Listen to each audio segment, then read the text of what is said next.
I'm filling in for Mayor Ann McDermott today. It's Terry Fellner, Ward 4 Counselor. I have the uh, job of acting mayor while the mayor is not with us, but she's on Zoom, but she's just not allowed to chair the meeting. So you have to put up with me. So we're gonna go into the land acknowledgement. So we acknowledge that we are in the traditional territory of the Anishinaabe people in the Huron-Robinson Treaties area. We recognize the long history of First Nations and the Métis people on this land and show respect to them today. We acknowledge that we have important neighbors, the Wahta Mohawks, the First Nations of Moose Deer, Shanaga, Wasauksing, Magnetawan, Enby Inlet, Nipissing, and Docus. As we're learning from our First Nation partners of the Wasauksing First Nation, I want to stress the importance of accepting our responsibility to take care of Mother Earth, her plants, her animals, and our shared peoples. We will look to each other and the elders of both nations as a source of inspiration, guidance, and the living memory of our communities. We, like all peoples, must accept that we are stewards of creation and the land comes to us with a responsibility where no hierarchy exists. All life is sacred on earth, in the waters, and in the skies. We must ensure that the decisions we make today will take into consideration the future of our children and that of their children's children. As settlers on this land, we are grateful for the opportunity to meet here, and we thank all of the generations of people who have taken care of this land for thousands of years. I'm going to call this meeting to order and ask for an approval of the agenda. All in favor?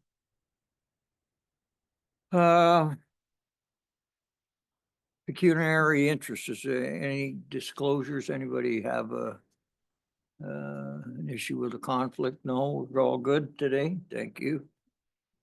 Resolution. This is the first resolution, right? Correct, So yep. I'm gonna ask to adopt the minutes. Can I have a mover, Greg, and seconder, Mario? Greg. All in favor? Oh, I gotta read this resolution, hang on. That the council of the corporation of the Township of Seguin does hereby adopt the minutes of the regular and closed session meetings of council held January 13th, 2025 is circulated. All in favor? And that's passed.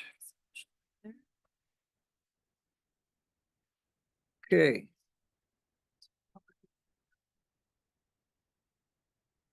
Now, do I read this first and then ask for mover? Okay, so now we're the council of the corporation of the Township of Seguin does hereby adjourn the regular meeting to hold a public meeting for the following matters.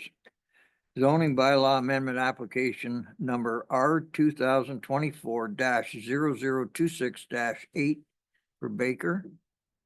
And consent application number B 2024-0032-C and zoning bylaw amendment application number R 2024-0029-C for Smith. Can I have a mover? Gail, Ken. And moved by Gail. Second by Ken. All in favor? And that's carried. Thank you very much. Skip them. Okay. Council will now hold public meetings for proposed consent and zoning bylaw amendment applications. In accordance with the Planning Act, council will consider all matters placed before it prior to granting a consent or passing a zoning bylaw amendment. Anyone wishing to receive notice of a decision or notice of passing of a zoning bylaw amendment and who has not submitted such a request in writing should provide your full name and address to the deputy clerk. No one other than the prescribed persons may appeal an application under the provisions of the Planning Act if they do not make oral submissions at a public meeting or make written submissions to council of the corporation of the Township of Seguin prior to the decision of council, then the Ontario Land Tribunal may dismiss the appeal. So we're gonna move right into the first one, so. Zoning bylaw amendment application R 2024-0026-H for Baker. The purpose of zoning bylaw amendment application 2024-0026-8 Baker is to create a shoreline residential one exception zone to permit a dwelling and attached garage. I now ask the deputy clerk to state the method by which notice of the meeting was provided and the dates on which that notice was provided. Notice of the public meeting was provided by posting the property, posting on the Township of Seguin's website, and by regular mail on December 16th, 2024. Notice was therefore considered to be provided in accordance with the requirements of the Planning Act. Has the township received any correspondence with respect to this application? Correspondence has been received from the Ministry of Transportation and Heather and Steve Kent. Is there anyone present in person in the council chambers who wishes to speak in favor of or in opposition to this application? Please raise your hand to be recognized, and once recognized, move to the podium and identify yourself by name and state your address. You'll just have to press the button on there. Yeah, press the button there. There we go. She's lit up green. I think we're good to go. My name is Rick Baker. My wife, Wendy, is here as well. The property we're talking about is our own property. It is our address, our home address is 47 Finley Road in Barrie. And our cottage address is number 156 Highway 141. So quick, just made a left or right leaving the parking lot here. You made a right onto 141 where the rock cut entrance. It's just 500 meters down the road. So that's where we're located. I'd like to begin by saying thank you to your worship through Zoom, worship here as well, acting council and staff members. We really appreciate this opportunity, and we're hoping that we'll be able to move forward in the not too distant future. Our goal is to replace our existing cottage with a year-round residence. If you've driven in, by show of hands, who's driven into that property at this point? Anybody? Yeah, Greg, anybody else? No? Okay. So if you've driven in, probably the first thing you'd wonder is when's the laneway going to end? The property is a little over 800 meters deep. At a right angle, it's a 30-meter wide. But it's mainly coniferous trees and deciduous trees. It's a beautiful laneway. It opens up nicely, and then it narrows back down as you get closer to the existing cottage. Once you get down into the area where the current cottage is, we have a good buffer between us and our neighbors. We have a neighbor to the west of us by about 200 feet. We've got a neighbor to the east of us by 200 to 300 feet. In the summer, you'd be hard pressed to see them through the trees. This time of year, when trees drop, it's a little more visible. But it is a beautiful area, very private. Certainly, very little noise because we're so far back from the highway, that sort of thing. Our cottage does front onto Little Whitefish Lake. The cottage that's currently there is kind of circa 1960-ish. We don't have running water. We still utilize an outhouse. It really is old school. We get buckets of water from the lake, and up to this point in our life, it's been amazing to enjoy it just that way. Just a little more of the history. Wendy's parents actually originally bought it in 1983. They bought it with two other outside families, and as those families aged, we were fortunate enough to buy a third of it in 1999. And then in 2002, we were able to buy the other 2/3. And we would have been, back in the day, a pair of the weekend warriors that would come up Old Highway 69, one lane in each direction, and risking your life to get here. But we certainly enjoyed it for everything it has to offer. In the time that we've been here, we've just enjoyed it so much. It's just a tremendous place to come. Our son was born in '88, so 5 years after her parents bought the property. We've got pictures of bathing him in a dishpan on the front of the shoreline, just because we didn't want to put him in the lake at that young age. So we have a tremendous amount of history. Our son now is 36. He's got two beautiful children, 1 3 and 1 3 months to the day. So needless to say, we're certainly looking forward to enjoying it, the way that we have, but in a much bigger way. Again, from a property size perspective, it's 2.43 hectares, so it's a little over 6 acres. That being said, the zoning, because of the depth, we have a large part of it is rural. And then, of course, we have the SR1, which is the piece that we're really discussing today. As far as the current structures on the property, for the people that haven't had the benefit of being there, there is a seasonal residence. It is a very humble little cottage. We do have hydro, but like I said earlier, we don't have running water. We don't have septic. The existing cottage, because it's been there for so long, obviously, yeah, it's grandfathered. We get that, and there's a certain amount of allowance to turn it into a bigger residence, but it just still it really doesn't suit the area. There was a time when it did, and if you look at the front wall of that cottage to the water today, it's 11 meters away. If you take the same measurement from the water to the front of the new build, it's 28 meters away. So we're talking about a 17-meter difference. It's a sizable change. Some of the other structures that are on the property, apart from the existing cottage, we do have a firewood shelter. We've got a lawnmower shed. We've got and an outhouse. Sorry, all those are within the 20. And we have a shed that we house our ATV in. It's up a little higher, but it's still within the first 60 meters. What we're proposing, we are proposing to remove all of those structures. So there'd be essentially a clean slate in the 60 meters when we're all done, apart from the new build, obviously. Our goal, as I mentioned earlier, is to build a single family year-round residence. It would have an attached deck, and we would look to have an attached garage as well. We're not getting any younger. You look at the climate we have, it's very diverse. As you age, the closer you can be to your house, the better. If we've got the opportunity to do it right the first time, logically, it makes sense. Attach the garage to the mudroom to the home. It's just much safer. And as you age, slip and falls are not something you're ever going to enjoy, but certainly more so when you age. Obviously, the year-round residence, it would have hydro, it would have running water, and we would have septic. On that note, the septic approval has already been granted. It was obviously granted by the MCA. And like I said earlier, apart from the new build, all the other structures would be off the 60 meters. As far as the variances, initially our ask was greater, and through some great conversation with the township staff, we took heed to that, made the changes that we thought were absolutely necessary.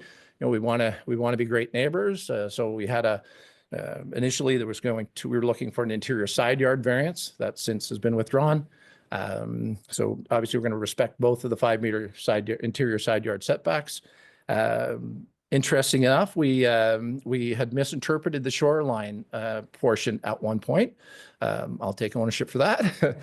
We thought it was from our shoreline, and because you haven't been to the property is very angled to the lake. It's at a 90 degree to the highway, but when you get to the lake, it isn't. It's like this to the lake. And although our cottage is here, we thought we were taking the measurement from here on this point in line with our property line, but thanks to Taylor Elgie, we found out that wasn't the case, and we found out it had to be all shorelines. So with that being said, we went back to the surveyor, we went back to the architect and said, hey, here's where we are. We want to do the right thing. And, how do we get beyond the 20 meters? So we ended up doing that. And that's all those changes happened probably in the last, 4 or 5 weeks. So really appreciate their feedback. Unfortunately, it does push us further back. And as I mentioned earlier, with the lot being on an angle like that and the cottage being here, as we remove the cottage and bring our build back, we end up losing almost all of our waterfront view. So for anybody that's got a picture of the proposed build, probably our line of sight to the lake will simply be our sunroom. And unless you've been there, you can't really appreciate the angle that it's on. But we are going to lose a tremendous amount of the view, but at the same time, we want to enjoy a lifestyle up here. Let's see. So where we ended up, and that's why we're here today, really is we are looking for relief on two things. So one is the lot percentage coverage, and the other is the size of the build itself. Without any context, the request might sound significant. However, with context, the request is actually quite reasonable. The proposed residence, it is comparable in size to neighboring residences. It certainly isn't going to dominate the shoreline. As a matter of fact, we will be far hidden compared to where we were before. Our previous cottage, our existing cottage, is like totally visible to the lake. It's probably the last relic on that northwest cove. You can't miss it as you go by in a boat. It is like right there. So obviously we're looking to change that. So we are going to be far less visible from the shoreline, and that really is because of the recessed trees. And we will still have that same kind of buffering between us and our neighbors. So there's no issue from that perspective. Overall, the proposed residence would certainly improve the visual aspect from the shoreline. It would certainly harmonize well with the surrounding residents and the natural environment that's offered there today. And this is a benefit to the township, obviously, apart from increased taxes. The other upside for the township really is that there's no additional service costs incurred by the township as a result of us living on that piece of property. Our higher entrance is right off of Highway 141, as we mentioned earlier. So from a alternative perspective, we had considered some alternatives. There was some conversation. Hey, what are your thoughts on putting the garage on the outside of the 60 meters and maybe just the build on the inside? And it really doesn't work well, and I'll explain that in a moment. Reducing the size of the residence would certainly impact our ability to host any family get-togethers. We don't have a lot of them. We do have the odd one, and obviously you need space to be able to do that. From a build perspective, moving the entire build farther back would require cutting down yet more trees, which we're trying to avoid, and moving the already approved septic system further back up the topography. And although you have a copy of the site plan, you really have to look at the site plan to have an appreciation for where that septic tile bed would go today. And pushing, whether it's just the garage on its own or whether you're pushing the entire build back, the challenge is still the same.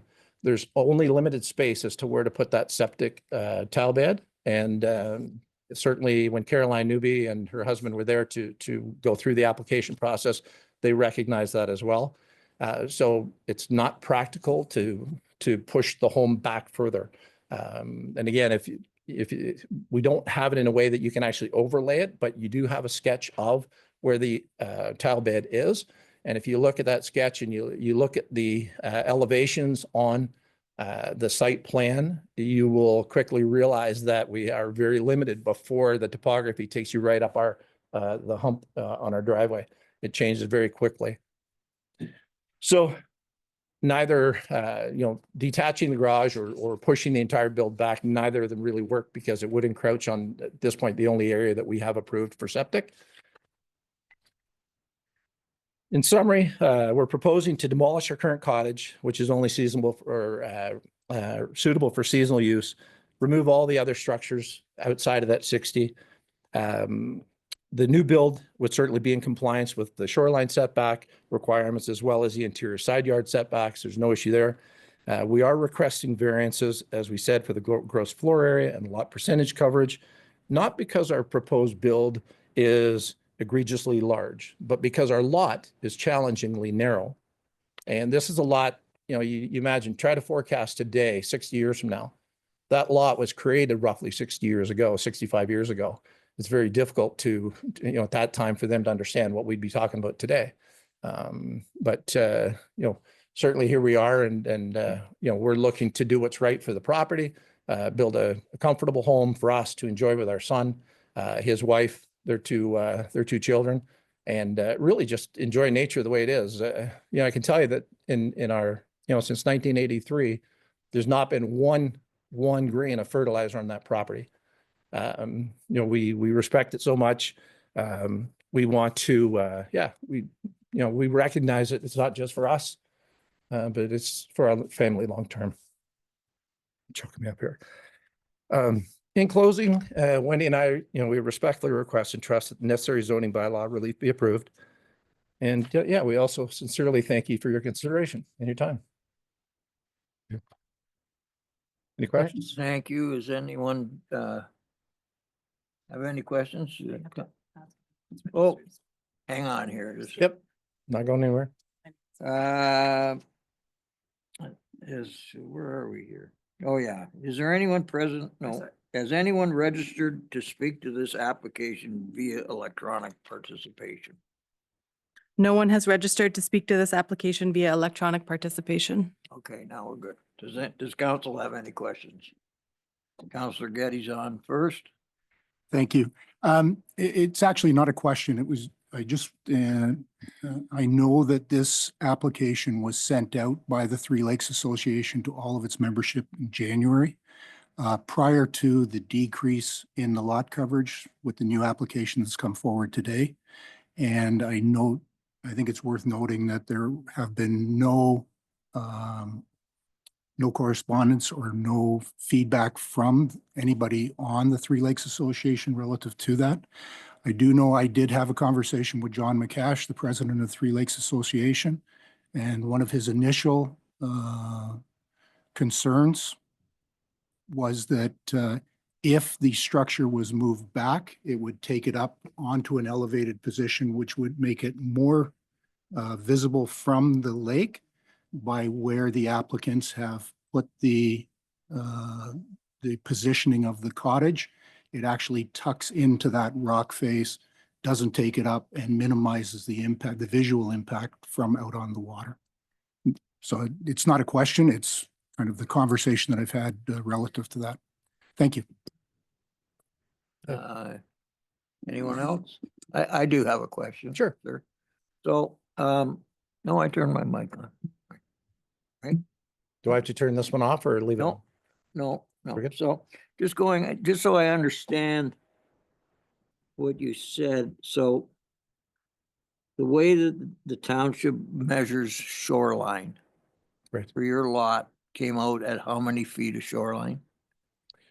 Shoreline, it's interesting because I saw the township at 42, and yet I have a copy of the survey, and it shows it actually, Ashley had pointed it out to me. I believe it's 47.9. I have a copy. I can grab it for you. You see the 47.9? Yeah.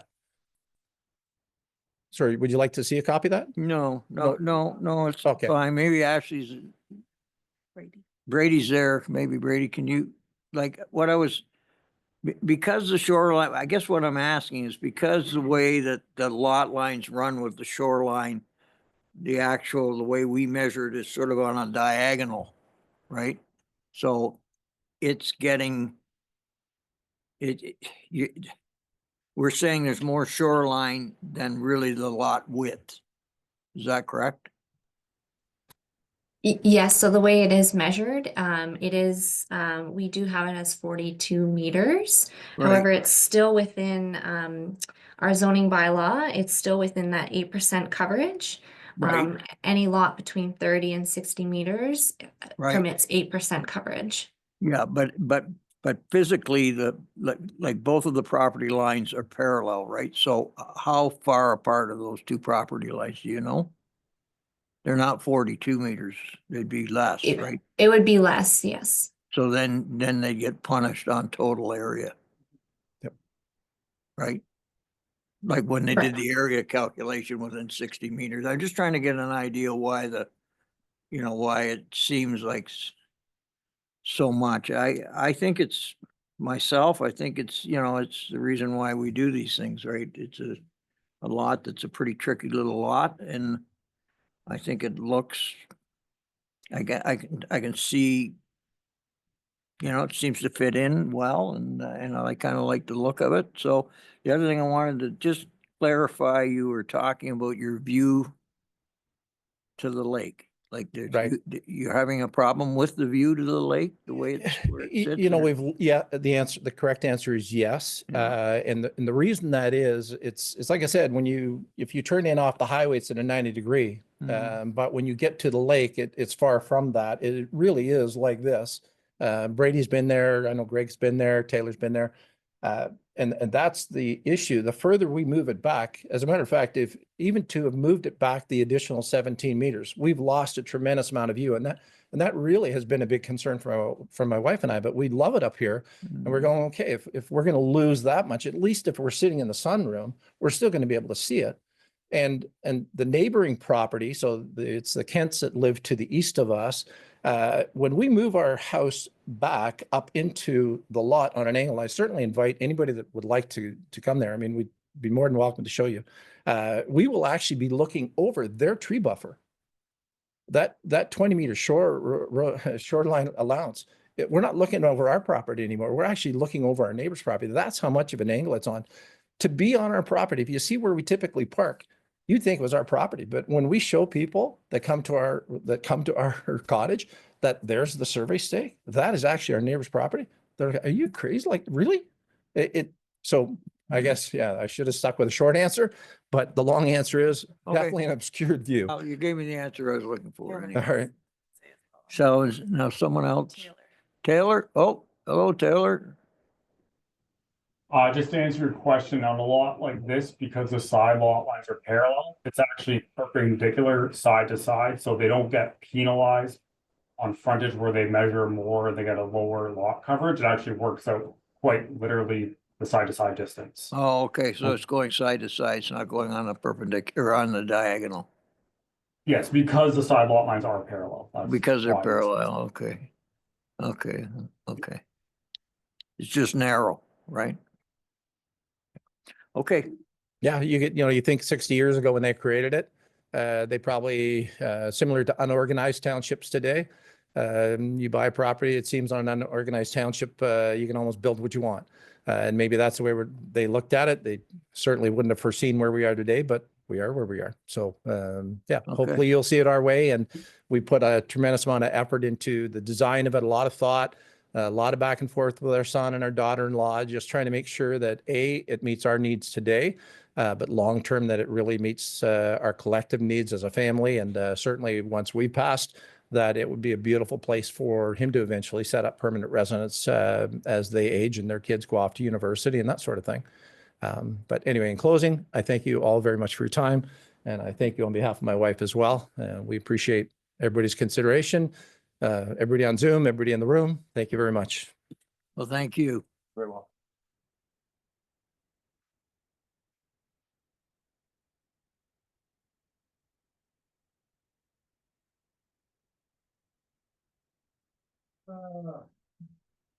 Purpose of consent application number B 2024-0032C is to recreate a parcel that has inadvertently merged. The purpose of zoning bylaw amendment application number R 2024-0029-C is to recognize the deficient rural frontage for the proposed severed lands.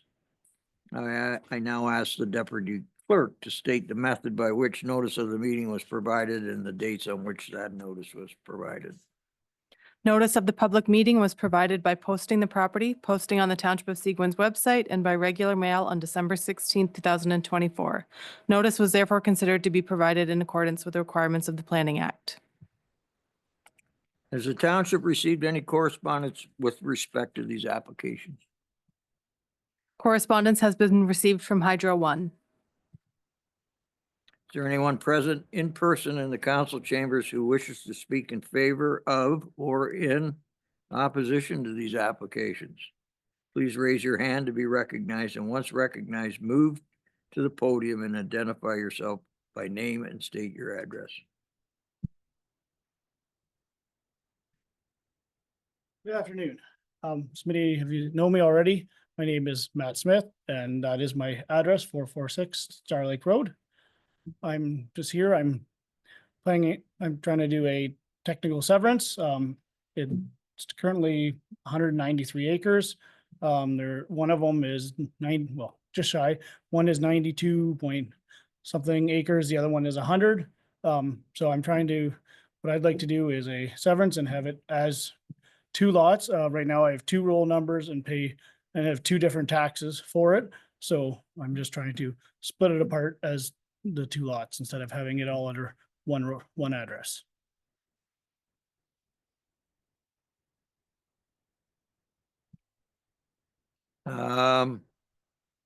Is that it, Matt? Yep.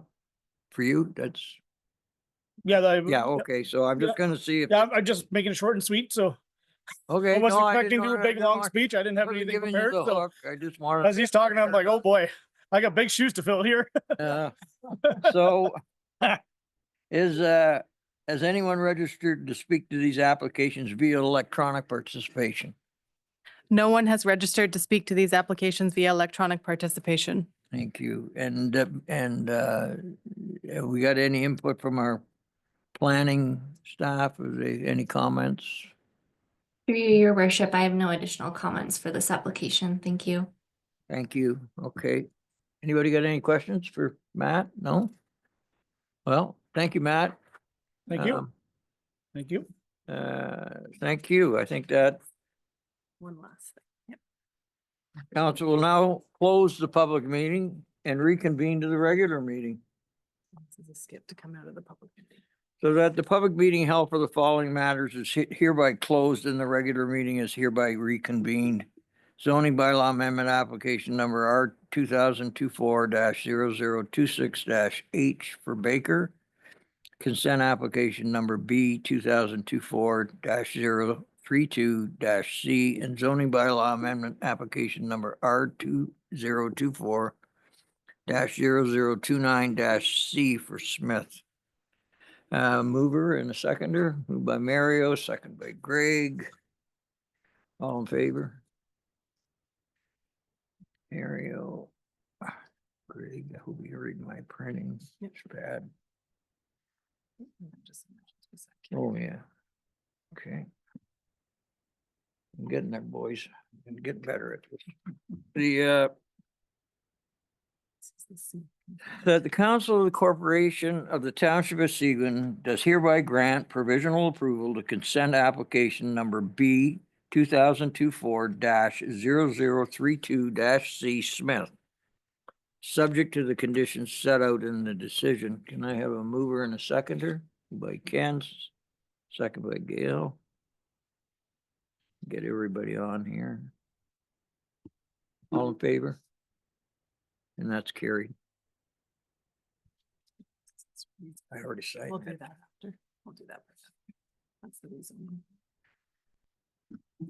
That bylaw number 2025-009 being a bylaw to amend Township of Seguin zoning bylaw number 2006-125, property roll number 4903-040-001-04700. Application number R 2024-0029-C Smith is hereby deemed to have been read a first, second, and third time and passed by council. Can I have a mover and a seconder for that, please? Ken and Mario. All in favor? And that's passed. Here you go, Matt. Thank you very much.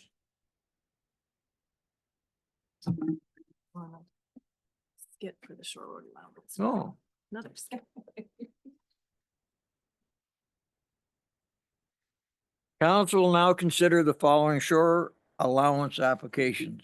Shore road allowance application number RAS 2024-0005 F for Zommers on Otter Lake bylaw number 2025-007. Have any written objections been received related to this application? No written objections have been received related to this application. Is there anyone present in person in the council chambers who wishes to speak to this application? Please raise your hand to be recognized.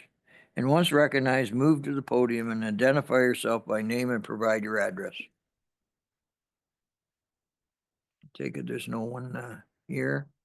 Has anyone registered to speak to this application via electronic participation?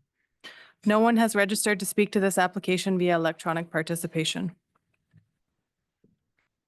Okay.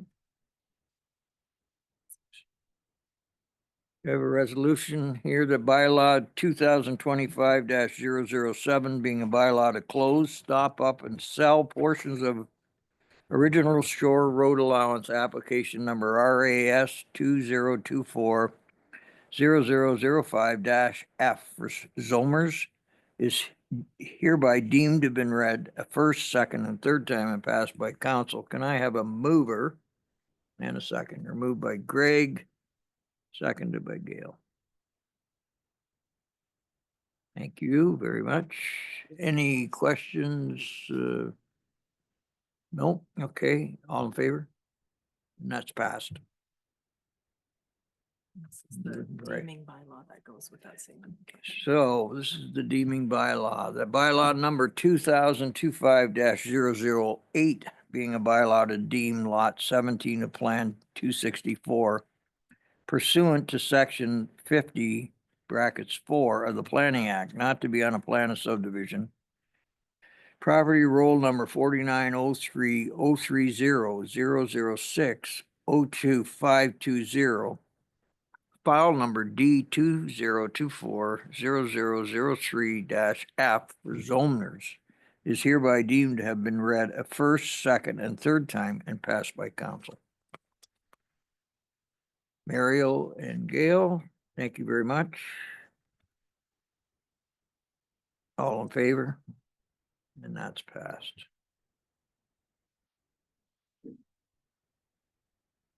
Flipping right along here, The delegations, I just have to. righty.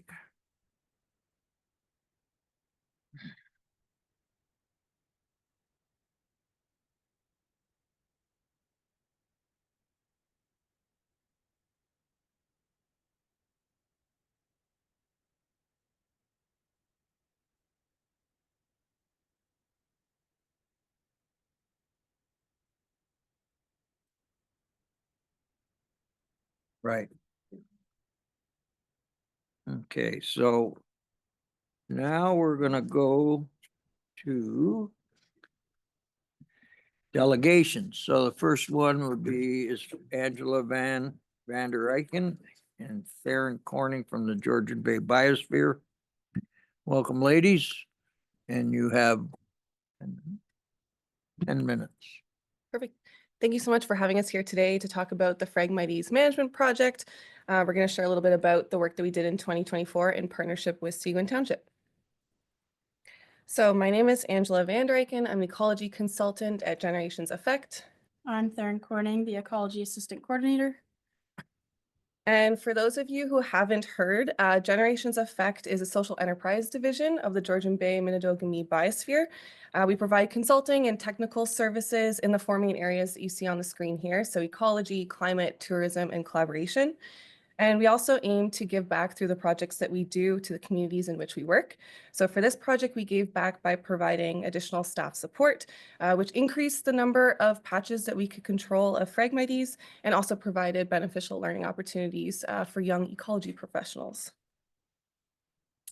So we'll begin with an update on the Enhancing Wetlands in Seguin Township project and the accomplishments that we made in 2024. Then an overview of the new Seguin Township Invasive Plant Management Plan, and then go over some recommendations for Phragmites management for 2025 and beyond. So just a quick refresher, this project kicked off in 2024 where Seguin secured funding from MECP's Wetland Conservation Partners Program to enhance wetlands through the management of Phragmites. So the overall goal was to improve the function of 10 to 20 wetlands within the township through the management of Phragmites. Here you can see a before and after picture of wetlands that we managed. So we scouted, inventoried, and then mapped this wetland, created a treatment plan. Then we went to treatment, which brings us to the after photo where you can see the remaining dead stalks of Phragmites from the seasons before, and then the native vegetation such as the cattails that invasive plant was out competing. So to achieve this goal and to achieve these results, there were a series of 4 key tasks that we needed to carry out, and I'll go over those now and their associated outcomes. So the first task was to host a Phragmites training workshop. We invited Seguin staff, community members, and project partners. We engaged over 30 participants. We provided training for the identification of native versus invasive Phragmites, and then the proper removal techniques of this invasive plant in terrestrial and aquatic ecosystems. We also did a, We also facilitated a live demo of these proper techniques. I was actually just down the road at a Phragmites patch here. And then we did a step-by-step guide of how to report invasive species through citizen science applications such as EdMaps and iNaturalist, which was then supported by this communication product that we made that includes the identification for Phragmites, native and invasive, and then how to report it with the steps and the links included. The second task, which could probably be seen as the most important task, was actually managing Phragmites. So we started by scouting. We scouted wetlands, roads, and recreational trails within Seguin. From here, we prioritized which sites we wanted to manage, and this informed the creation of our treatment plan. So then we really got to work from July to September, where we successfully completed the manual removal and management of 10 wetland sites using cane cutters and serrated spade shovels to extract 3,555 kilograms of invasive plant biomass from these wetlands. This resulted in 1.5 hectares of Phragmites removed and 29 hectares of enhanced wetland ecosystems. So this was a challenging but very rewarding task. The days were hot, long, and could be quite labor intensive at times. But a big shout out to Seguin staff, Public Works staff, GBB staff, and all community members and volunteers that came out with us. Morale was always high despite the hot days. But also a big thank you to Ryan and Spencer from Public Works and the water quality students from Seguin, Reese and Sarah. They worked hard consistently with us. But also thanks to Debbie, Tom, Forrest, and Dominique. They coordinate this project with us from the start all the way to the end. The next task was to host a Phragmites cut day for the community. So this happened at the Humphrey Barn and Nature Trails. We engaged 15 participants, children all the way to adults, where they learned on site how to identify Phragmites and properly remove it. We also gained future volunteers. They shared their contact information with us to be contacted in future for events such as this one. As well, one of the volunteers was inspired to take action at the McDougall Elementary School, where she coordinated a Phragmites cut with GBB for students in grades 3 to grade 7. And this actually led McDougall, the municipality of McDougall, to then reach out to Seguin Township to seek advice on how to set up their landfill for invasive biomass disposal. So putting Seguin Township as a leader among other rural municipalities. Last but not least, we developed an invasive plant management plan. It includes the best management practices for Phragmites and sets up a long-term framework for invasive plant management. This IPMP should be included in your agenda package. It's 80 pages, features user-friendly, accessible infographics, such as the one features on the slide. So this is the machinery, inspection, and cleaning guide. Gives you the what, when, where, and how of how to do it. And then there's the Stop the Spread guide of common recreational activities that occur within the township and how people can do these little things to prevent the spread while out there enjoying the outdoors. With an new IPMP comes new maps and updated inventories. So as you may recall, I mentioned that we scouted 45 roads and trails. We did this by using drones, canoes, bikes, and hiking to locate where Phragmites were in the township, which then led to the updated inventory and map. But as well, we created a map of all invasive plant species that have been reported through citizen science in a map as well. And Angela will speak to those now. Great, thanks. So Darren was just mentioning the maps. For the first map here, and this is featured in the plan as well, we have a map of all of the locations of Phragmites in the township. Green dots are showing the fully treated sites from 2024. Orange dots are showing partially treated sites. The purple are showing priorities for future. And then there's red dots, which are untreated sites. And then this map is showing the location of all the different species of invasive plants across the township, each shown in a different color. I just wanted to note that these observations are based on citizen science, community science applications and reportings. So they depend on public access, and as such, most of the observations are concentrated to highly trafficked areas such as roads and paths. But increasing public awareness is important, and learning how to identify and report invasives is crucial to their tracking and early detection. There you go. There. So both of those maps I mentioned, they're featured in this invasive plant management plan. Here's a high-level overview here. In general, there's 4 main objectives to the plan, and those are to protect natural heritage systems, promote public health and safety, support social, cultural, and recreational values, and minimize economic costs. It features an overview of the key impacts of invasive plant species, the main techniques to remove them, and also how to dispose of the biomass and monitor and restore sites.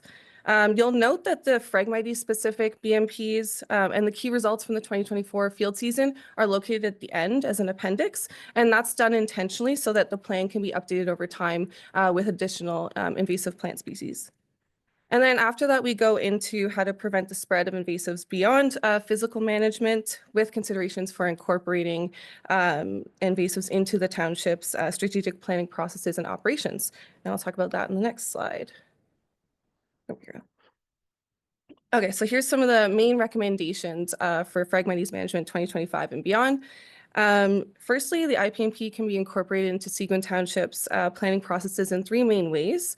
For one, the plan directly supports 2 main foundations in Seguin's strategic plan, which are to prioritize the environment and to engage community. Specifically, the IPMP could be listed as one of the guiding documents for one of the future iterations of that plan. Regarding the operational plan, the IPMP is actually already listed as an action item to complete that plan. However, further details can be added to integrate the IPMP into various guidelines, policies, and directives. And there is actually a list of suggestions on page 25 of the IPMP that kind of goes into more of those details. And it can also be incorporated into Seguin Township's waste management strategy to establish those dedicated disposal areas, amend bylaws to prevent improper handling techniques, and further engage the public. Secondly, the ongoing efforts should be made to prioritize regular staff training and education as part of a long-term management strategy, as a lot of Seguin staff are the eyes and ears kind of on the ground to report and prevent the spread of invasives.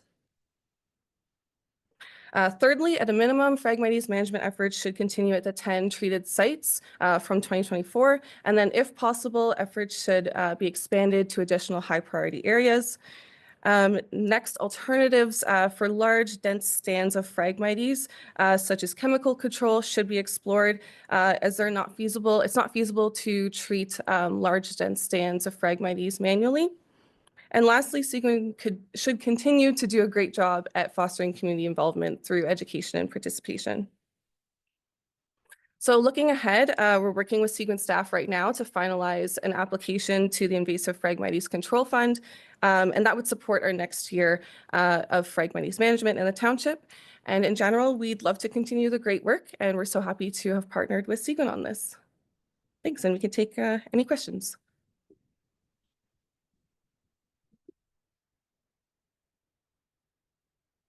I was just wondering if in your work you'd come across anybody from the Otter Lake Ratepayers Association, because I know they have a program for Phragmites control. Yes, so we were in correspondence with, I think 2 different individuals from Otter Lake.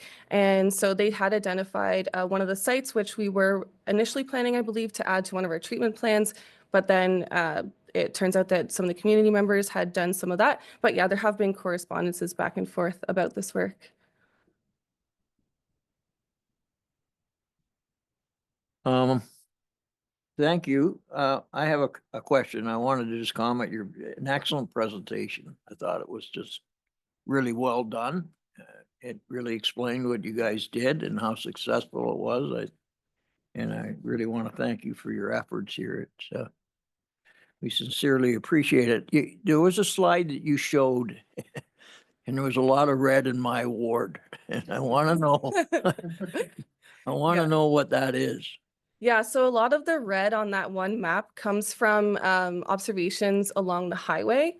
So a lot of that is the Highway 400 and then a couple 400 other. corridor. Yeah, Yeah. and we all know that Phragmites spreads easily through those corridors. And so with the amount of people that are traveling through there and just the significant spread that's there, that's why there's a lot more Yeah, observations okay, there. so that makes sense because I noticed when we went out to the east side of the township, Mhm. up past Orville, up that way up in the where it's more sparsely populated. There was hardly anything up in there. Yeah, and that's kind of what we have also noticed too in scouting. And then one, just a matter of interest, I know last year was out, completely funded by a grant, was it?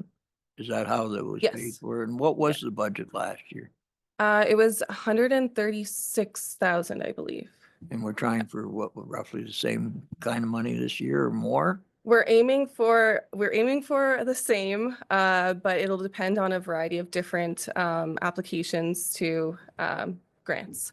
Yeah, Yeah. well, I think it's more And than a worthwhile project and I really think you accomplished a lot and congratulations. Thank you. Yeah, so I just want to clarify too, is that the one application we're applying for is less than half that amount, but we're constantly on the look for additional grants. And I believe that there was potentially some funding available through the township as well. Okay, great. Thank you. Gail, yeah. Again, as Terry, I'd like to just say thank you. Great job. Really great job. I am very interested in Phragmites and things like that, but I know that some of the ones I'm interested in are really hard to get rid of. So I know you don't want to hear from that right now because I can tell you where they all are. But I'm interested in the future to talk about those knotweed and stuff like that. Oh, yes, that's wonderful. And I mean, I'm on the Shadow River. We have Phragmites on one side and not on the other side. And the highway, the side that gets more of the breeze from the highway has more. And they're not up the river or on my side, but they seem to be on the other side. Well, So we'd still be interested in hearing about where you've seen them anyways. I will tell you. Thank you very Thank much. you. Wonderful presentation. Thank you. Thank you now. We have a second delegation in Andrea Dyer from Cinnamon Toast Branding Agency. And they're coming out of the waiting room, so I assume they're coming by Zoom, are they? Yep. Welcome, Andrea. The floor is yours. Awesome. Thank you so much. I have Sabrina joining as well. And Sabrina is going to be sharing her screen with a bit of a presentation for you. So I'll let her bring that up and then we will move forward from there.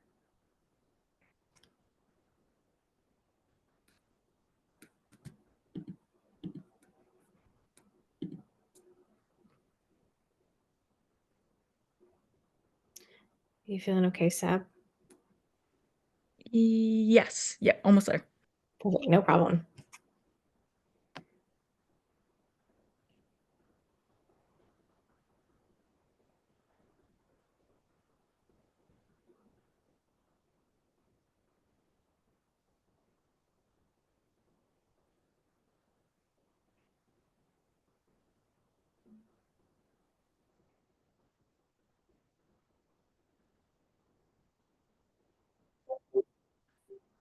Oh.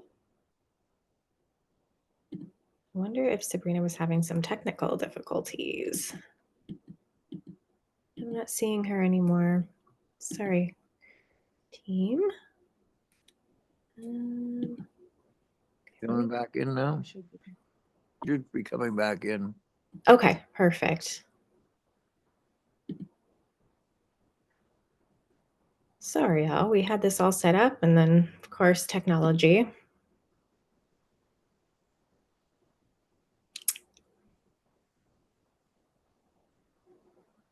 Awesome. Thank you, Sabrina. That's perfect. So good afternoon, Mayor McDermott, councilors. My name is Andrea, and I am the Director of Content at Cinnamon Toast, which is the creative agency that's been onboarded to support Seguin in the future of its brand. As you saw, I'm joined by Sabrina, who is our account manager on this project. So we're here today to walk through the report of findings that we've developed. And it is a bit lengthy. So in the interest of preserving your time, I'm going to walk through it at a bit of a high level and pull out some key highlights. And then, of course, we'll welcome questions at the end. So Sabrina, I'm going to get you to go to the executive summary page, please. Perfect. So just to recap and provide some context for this conversation today. Oh, Sab, I think you're too far. We need to go up to, there we go. Perfect. Thank you. Awesome. So just to recap and provide some context for the conversation today, we were approached by the township mid to late last year with an acknowledgement that the existing brand for Seguin is 25 years old. There's some challenges with the municipal signage deteriorating, and there is an emerging need for a new website, and thus potentially a good time to assess whether or not Seguin has an appetite for either a refreshed brand identity or a new one altogether. So with that mission in mind, we worked with the township to conduct a series of stakeholder engagement activities, the results of which we're going to walk through in this report. So if you can go to the next slide, Sabrina. Perfect. So before we get into those pieces, I think it's important to acknowledge that while the vast majority of feedback we received during our stakeholder engagement activities skewed very positive, we did receive some negative feedback, primarily around what value branding or a branding project can bring to a community versus allocating those resources to broader issues. This is nothing we haven't seen in previous projects of this nature, in that understandably, taxpayers have different, sometimes competing concerns and priorities for their communities, and they tend to use these platforms as opportunities to express them. So nothing we haven't seen before. With that said, we do want to note that particularly with our digital survey, of the responses that were gathered, only 17% indicated a preference for bypassing a brand refresh or rebrand for Seguin altogether and to have those resources allocated elsewhere. So just a very small number of people had some things to say about that, but nothing too overwhelming. So if we want to go to the methodology, perfect. We're not going to focus on this slide too much, but I will share that we did collect both qualitative and quantitative data in our engagement activities, the insights of which underwent a thematic analysis to help us identify those overlapping themes and sentiments in the community. Next slide. Perfect. So just an overview of those activities that we referenced. So we completed a digital survey. We did 5 one-on-one interviews and a focus group discussion. And all of these ensured we were able to connect with diverse stakeholders in the community, from residents to local business owners, to municipal staff members, and of course, members of council. So go to the next one. Perfect. Engagement findings. So just some key takeaways from all of our activities. Looking at our engagement activities as a whole, we found, some of the key takeaways included how Seguin's natural landscapes, lakes, forests, and other outdoor activities are seen as central to its identity. We learned how residents and visitors alike are deeply tied to Seguin and their traditions here, as well as its warm and welcoming atmosphere. Learned how there is an appetite for Seguin to evolve with a more forward-thinking brand that appeals to the younger generation, but also still respects the area's history, heritage, and natural beauty. So really looking at balance there. How there are some gaps in Seguin's infrastructure and ability to support business and tourism opportunities, and how a rebrand could potentially help with that. And then lastly, how Seguin's brand should unify its distinct communities, reflect the area's history and heritage, and present as unique, modern, and standout. So now we're going to get into the finer details. So looking at those different activities we completed and some of the key pieces there. So as previously mentioned, one aspect of our engagement activities was the digital survey that we completed. Nearly 43% of participants identified as residents, while 16% indicated that they both live and work in the community. And as you can see, nearly half of our participants have lived in Seguin for over 2 decades. So some really nice community ties there, and people who have obviously invested in the long haul. In terms of key insights, so when we were analyzing the survey data, we saw a definite affinity for the natural aspects of the community, a love for its relaxing lifestyle, and an appreciation for its rich culture and heritage and sense of safety and spirit. Those were things that came up time and time again throughout our activities. Participants do have an interest in seeing these pieces reflected in a brand. And specifically, they want to see lakes, forests, wildlife, and even some historic buildings in the brand identity. The lion's share of participants love Seguin's existing tagline, "The natural place to be." Not going to lie, I love it too. Although generally speaking, they do have an appetite for a rebrand. And you can see some of the reasons in the next slide. So if you want to scroll down, Sab, perfect. So we have some feedback at the bottom there. So Seguin needs to reflect a more progressive community spirit, diversity, something that appeals to all ages. We're looking for something that's more up to date. Then we've got some more negative feedback in terms of the current font is terrible. Any modernization would be better. So just some pieces here that you can review to kind of bolster where we're coming from here. Next slide, Sab. So one-on-one interview findings.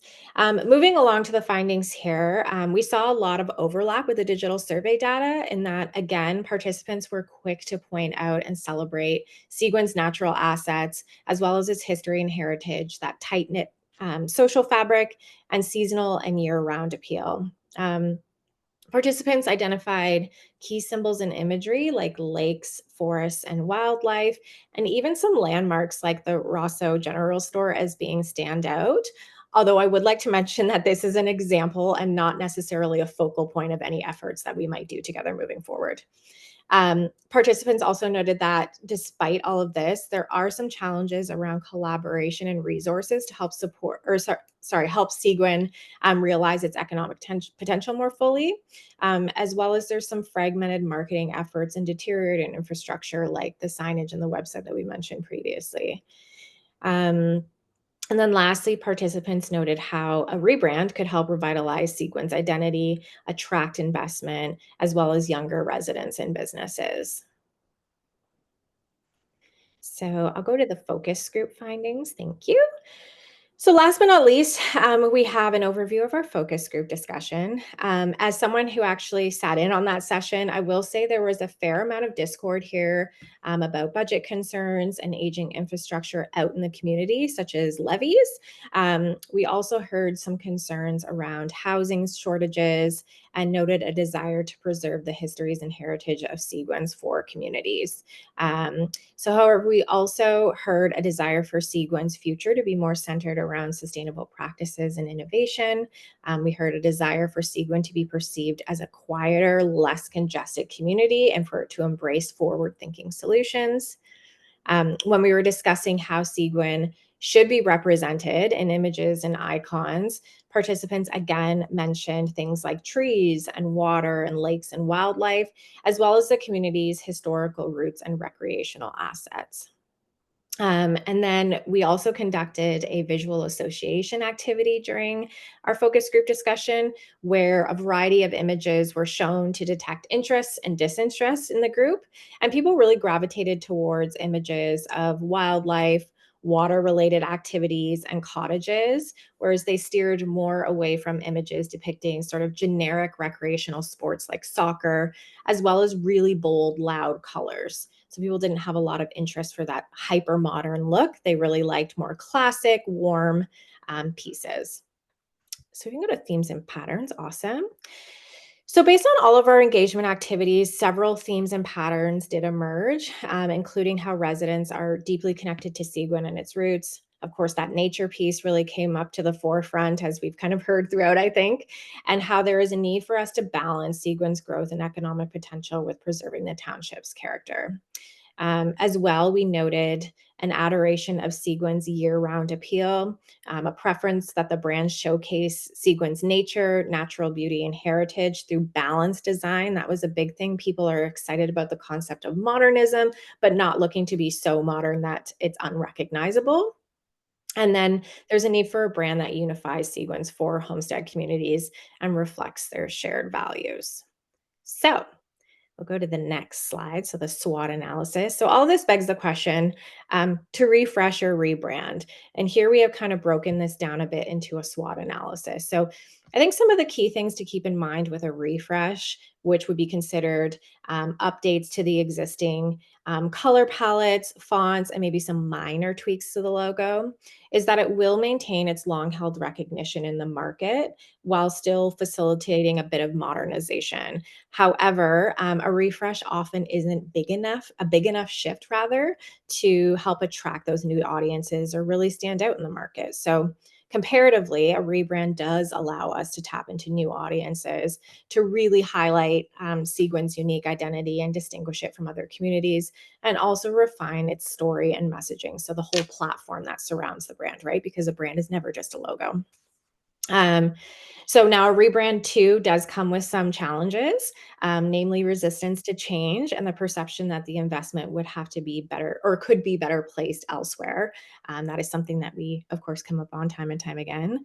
But ultimately, we do view this as short-term pain for long-term gain. And given the sentiments we heard in your community and from your community, we are recommending a rebrand exercise in lieu of a refresh. So now we'll go talk about opportunities and recommendations. So some of the opportunities that we would like to explore with Seguin's brand is emphasis on the natural environment, but also its history and landmarks. Again, we've noted an example that came up in our conversations with the Rosso General Store, but we would not necessarily center visuals on that general store specifically, but just the idea that landmarks came up as something that were of interest. We will also look to highlight Seguin's warm and welcoming spirit, its generational ties and traditions. And then we will also want to promote Seguin's year-round appeal and also ensure its distinct communities all feel unified and represented in the brand. So that concludes a somewhat wordy presentation from me. And I would love to know if there are any questions that we can potentially answer for you.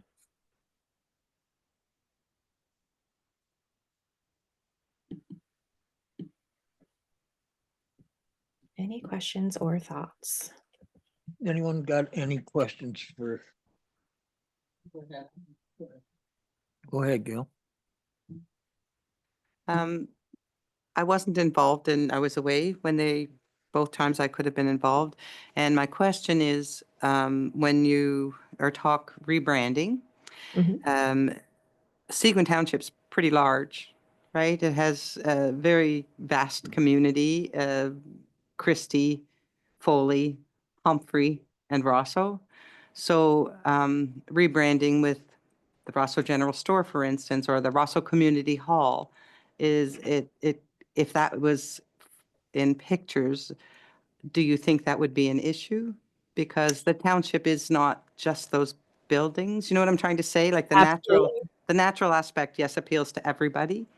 So when you're rebranding, if you're branding with actual buildings on it, or places in the communities, I think it can become pretty difficult, only because there are 4 definite communities in Seguin.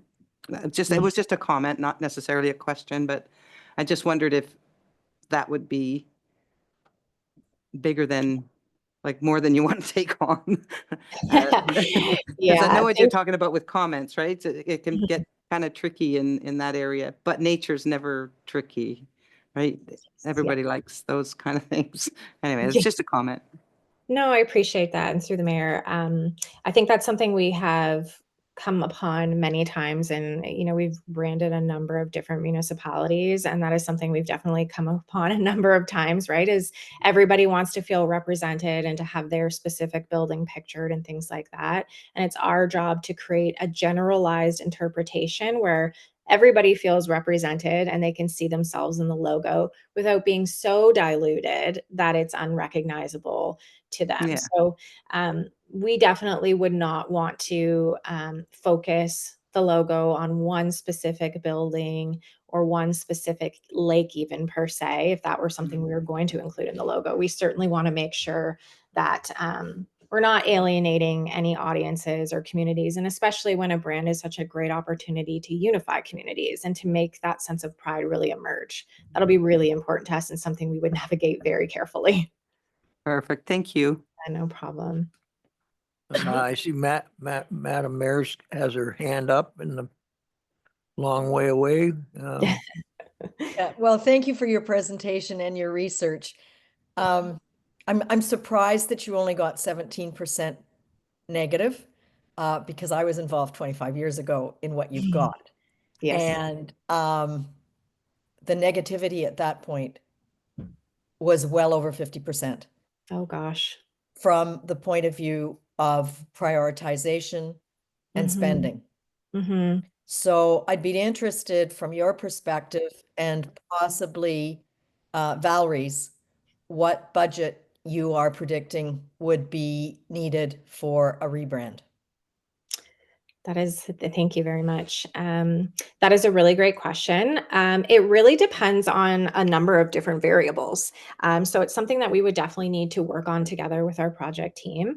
And what I mean by that is it really depends on how many concepts you want to see, how many assets are going to be included as part of the project. All of these things can really shape the bottom line of a project like this. So we would need to work carefully with Valerie to figure that out in more detail.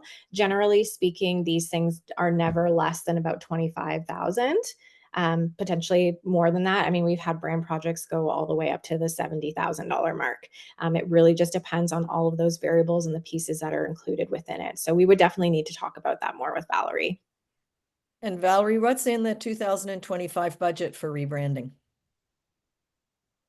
Well, at this stage, I just want to mention to all of council that Cinnamon Toast is sharing this information right now just to keep everyone abreast of the process. Our plan is to share a report with council with a bit more of that type of information, because Cinnamon Toast can't really answer how much it's going to cost, for example, to update our infrastructure. So that will be on staff, and that will come to council at the next meeting. I will point out that we have money in the budget for 2025 to update the website, for example. That has to happen. What will that look like? That's part of why this project is dovetailing with the website update. So just help us understand how much is in for the website in 2025. I believe we put in 80,000, I believe, for the website, but that is, we have to go to RFP and we have to go through the process and see sort of what it's going to cost. We can't say exactly right now what that dollar figure will be. It could be a bit of a range. Okay, thank you. Thank you. I think Councillor Getty was next, and then Councillor Bazinski. Well, I think the mayor took the wind out of my question. My question was going to be the difference between the cost between a refresh and a rebrand. And I think Valerie, you answered part of it, that there's going to be a report coming back. I would hope that when something came to council, that there'd be some comparison between a refresh and a rebrand so that we can have an idea. Having now been on council, I understand the mayor saying the last time there was 50% that were against. This time is 17. But I do think that is almost 20%. That's 1 in 5 people that I don't think is insignificant. And I think to minimize that does a disservice. I think that it's something that we have to take into account. So my question initially was cost analysis, but I realize that's something that's coming forward. But I do think that that 17%, 1 in 5, is not as insignificant as what may have been indicated or may be perceived. Thank you. Yeah, and through the mayor, just to address that one piece, I just want to flag too that 17% is specifically related to the digital survey.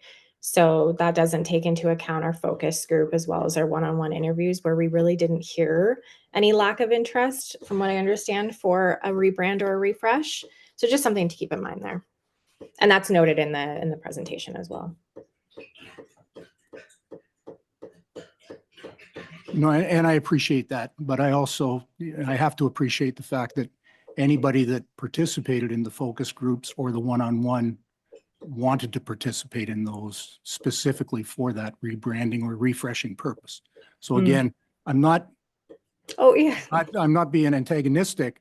I just Totally. think that it's important that we, as council, we recognize that 20% of the people said that they didn't want to put funds into that. Thank you. Absolutely. Thank you. Thank you, Counselor Brzezinski. Thank you. I'm hoping we could take this report for information purposes, and that any future work would come back in the form of a proposal to council. You know, I'm looking, and we have a lot of signs up. We have logos on our trucks. You know, when you think about the implication of a rebrand and changing all of the logos plus letterheads, you name it, it's a pretty significant cost. And right now, you know, I mean, it's been a tough winter in terms of snow plowing. I'm sure our budget's being stretched that way.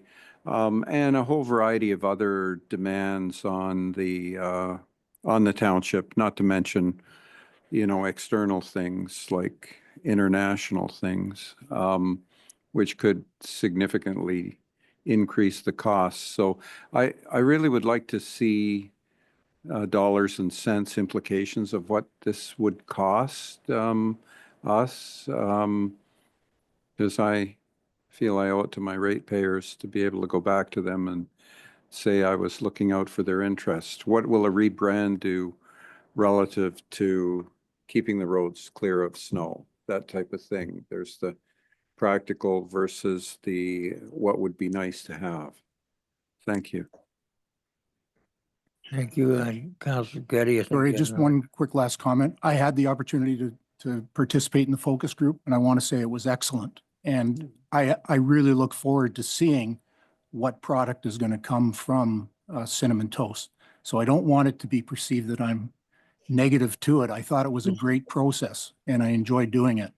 But I just want to know what the difference between the impact to us between a refresh and a rebrand. Thank you. No problem. Thank you. Yeah, thank you. Myself, just a few comments from me, and I didn't really have the opportunity to participate too much prior to this.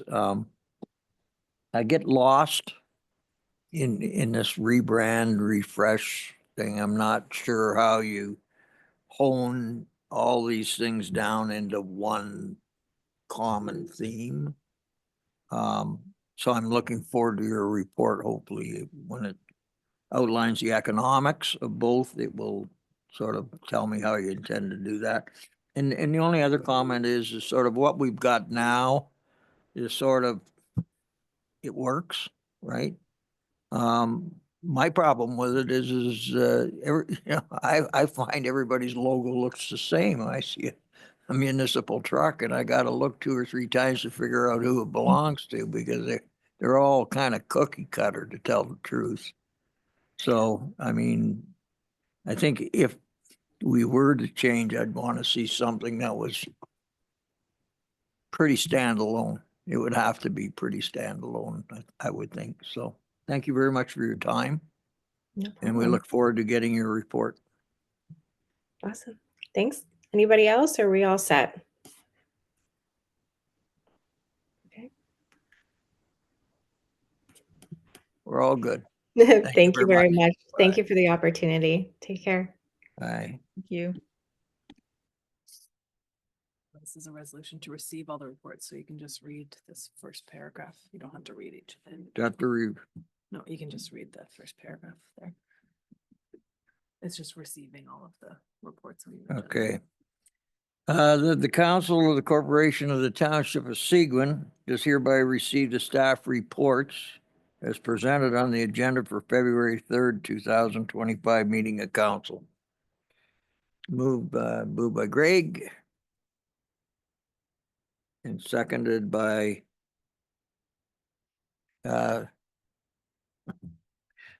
Mario. For some reason, I wanted to call Ted. I didn't, I know, that's why I took Muriel. The, all in favor? Okay, that's moved. So we received all these staff reports. So, This is for staff. so the first one up, I think is, oh, there he is. Curtis? You want to explain to us what you're after here? Sure thing. Thanks, Your Worship. I'll give you the short version of the report. I'm sure you all had an opportunity to read it.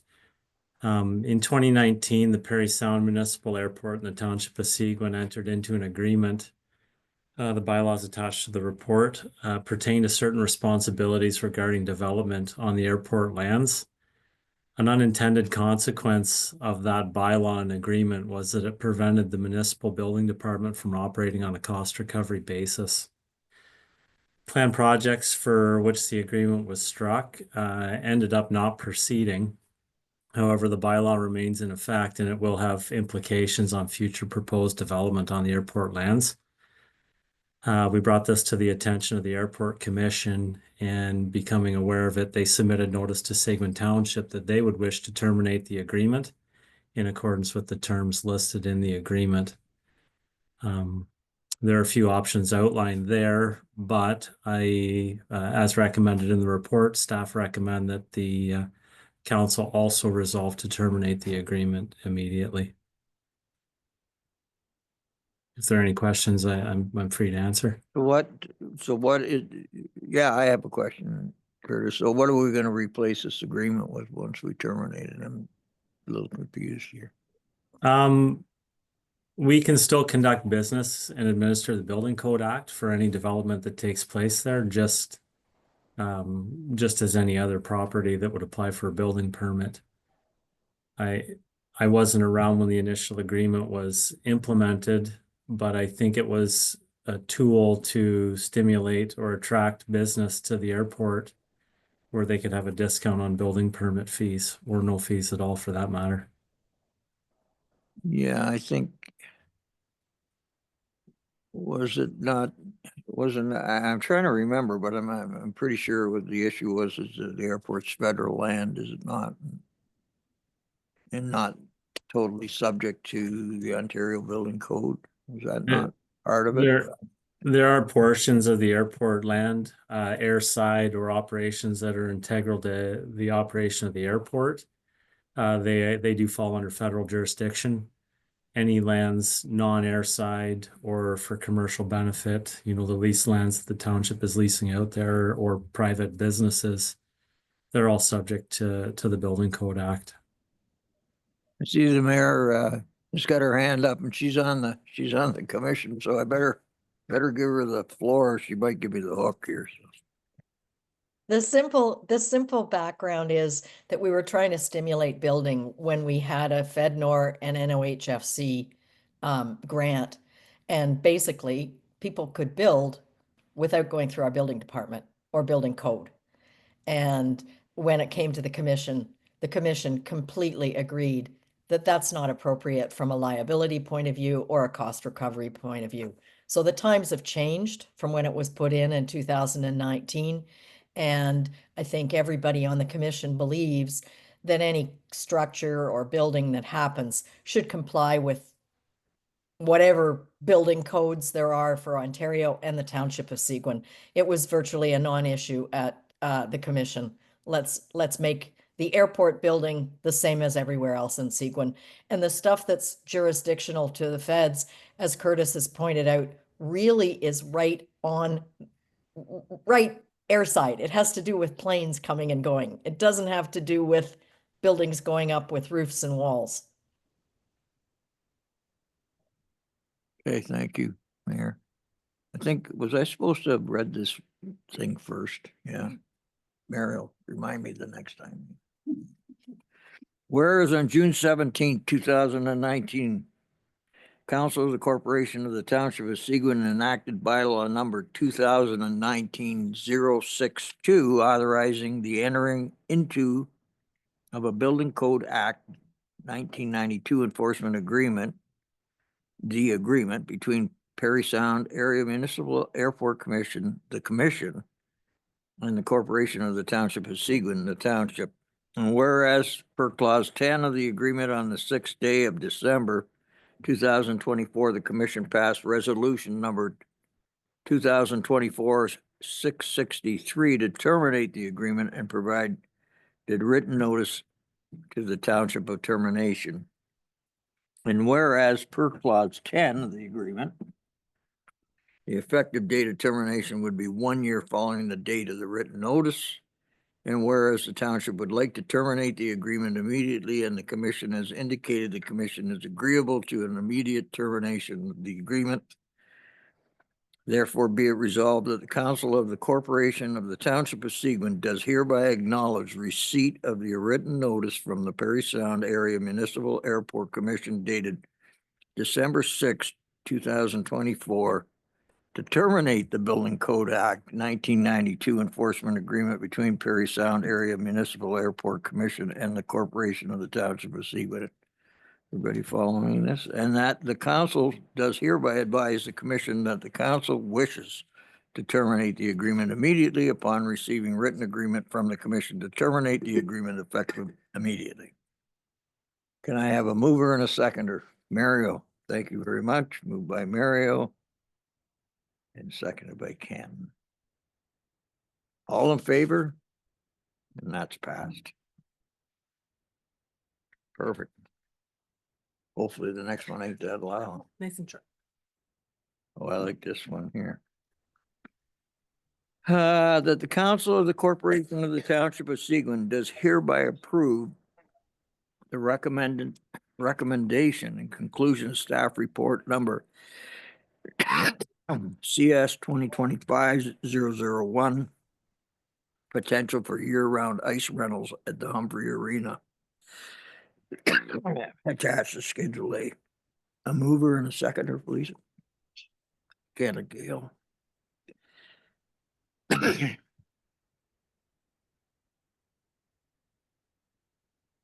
Dominique, this one's yours, is it? It is, yes. Good afternoon, Your Worship and Council. The possibility of implementing a pilot project for year-round ice rentals stems from community interest and from the results of an arena usage survey that we did at the end of fall of 2024. Staff is recommending a very cautious step forward with this one-year pilot project. This will allow us to sort of test the waters, learn from operational experiences, and then be able to make a well-informed decision about our future operations. I would like to stress that if the required rental hours and the staffing cannot be achieved, we would revert back to our regular schedule and then ensuring that there's no disruption in our current service levels. So I'll try to answer any questions that council may have. Okay, thank you, Dominic. Mario, I see your hand up. Yeah, good afternoon, Dominique. Dominique, what is this in response to? Have we had requests from the general public or groups to provide ice time during this point? We have. It's hard to pin down exactly the numbers. So we do, our program coordinator, Kara Duggan, she receives requests quite often, whether it's minor hockey that wants to extend into April. There are private rentals that are looking for more ice time. These are the ones where, yes, on a survey, they say, yes, we want ice, but until we actually do it, we don't know that that's going to be confirmed. So that's why it's I'm very cautious about it, and I want to take sort of these small steps because I want to ensure that we're getting confirmations and getting those deposits in before we can really say, okay, yes, this is a go.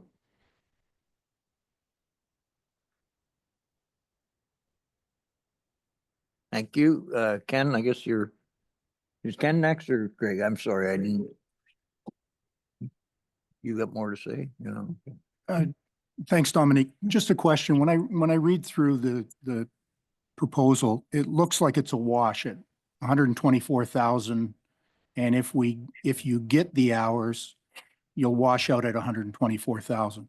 My question is, what is the impact of taking those staff that are, when the ice is out, that are listed for taking care of it, all those other functions around the municipality during the summer months when we're busy? What is the potential impact to those? It's another concerning factor of this.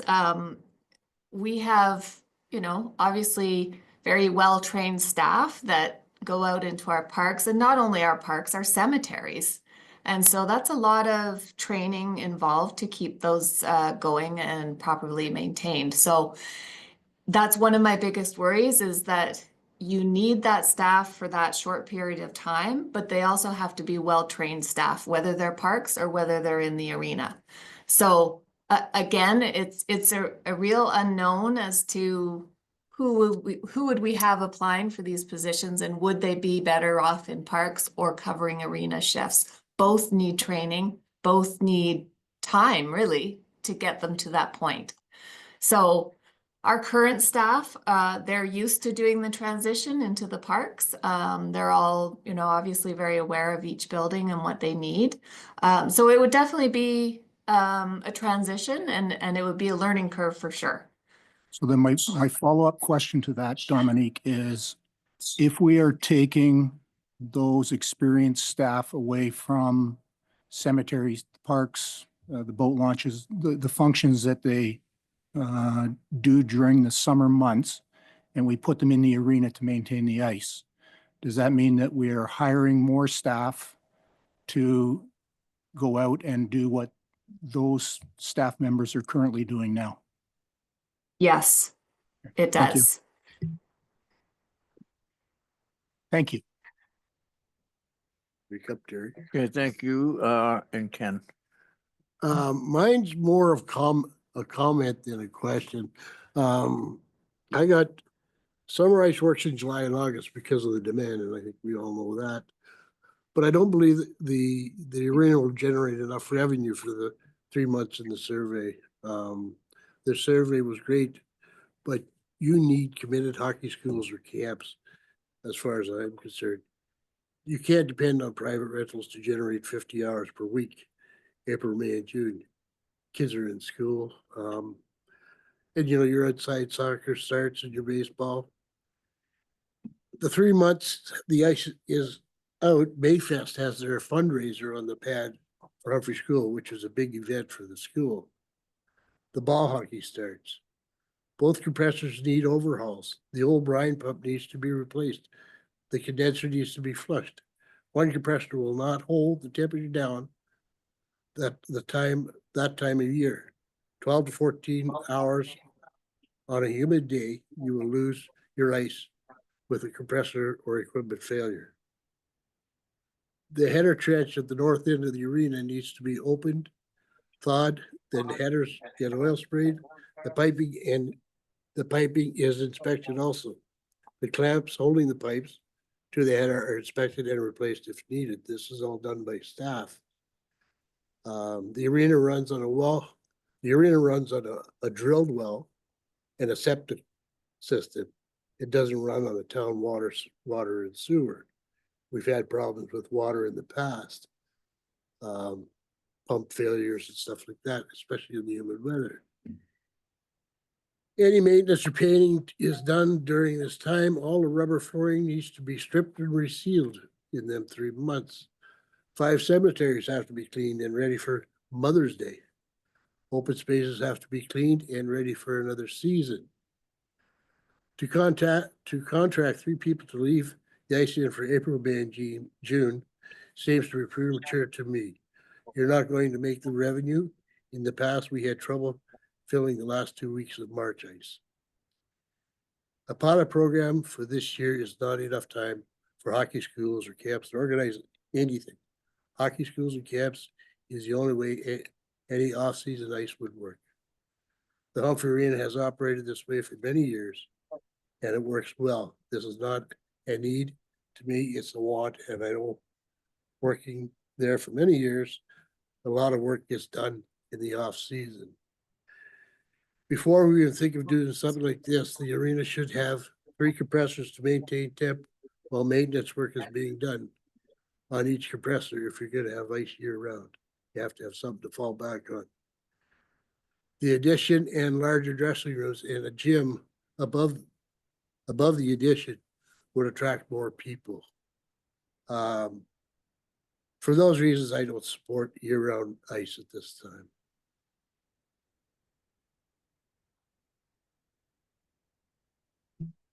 Okay, thank you, Counselor. And Counselor Brzezinski, you have another comment? Just another quick question. I bow to Councillor Adams' superior knowledge on the issue and would support him.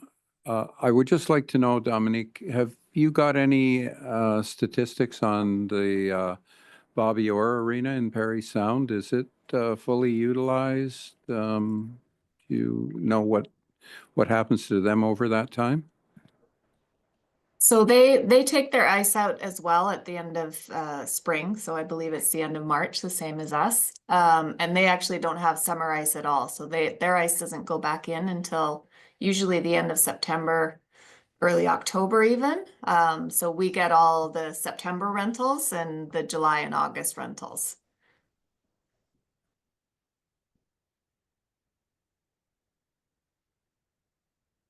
Anyone else? I've got a couple of things that I'd like to say on it. I know that our arena is very, very popular and well used in the summer months. And I really appreciate the concerns that Councillor Adams has as far as, you know, I was around painted the first lines on that rink the first time the ice went in. I remember well. It's been around for a long time now. And we've taken very good care of it. I think that my biggest concern was just that, can we do the preventative maintenance on this facility in a timely manner so that we don't damage the infrastructure? That's my main concern, because I watch what happens in the summer. I watch the use because I have some grandsons in minor hockey. They play summer hockey. They're here, like, I'm here 4 times a week in the summer, 4 nights a week with them. No doubt if we had ice in that interim period, it would get used and it would get well used. I don't see a difficulty there. It might, the first pilot year, it might take a little bit to catch up. I'd be more concerned about, can we do the maintenance? On that, and if we could, then I'd be willing to support a pilot of 1 year and see what happens. And if we got the use to justify it, then it's only going to build on it. But I think that's kind of our advantage. I see with our rink is we're open longer than anybody else is right now. And to expand on that is maybe a good thing. Councilor Getty. And I do appreciate the fact that the summer ice here is a great program. One of the other concerns I don't have a problem with doing a pilot, but I do have a problem with doing a pilot this year. We just ran a budget process in regards for the 2025 budget. And now we have a situation where we're potentially going to approve a pilot project, which will require us to hire more staff to backfill those positions. And those are non-budgeted positions. And I fundamentally can't agree with that. I think that if it's something that we want to pilot in the 2026 year, I think it does make sense to me. But I think that would give us time to then further, solicit purchasers for the ice during those 3 months that we can go out, and also give, as to Councillor Fellner, his point in regards to the maintenance, would allow for a more in-depth analysis by facilities in regards to the viability of that facility running 12 months a year and what the implications of that would be for the service that Councillor Adams has spoken about. Thank you. Thank you, Councillor, Madam Mayor. Well, whether it's this year or next, I believe that doing a pilot is the way to answer many of these questions.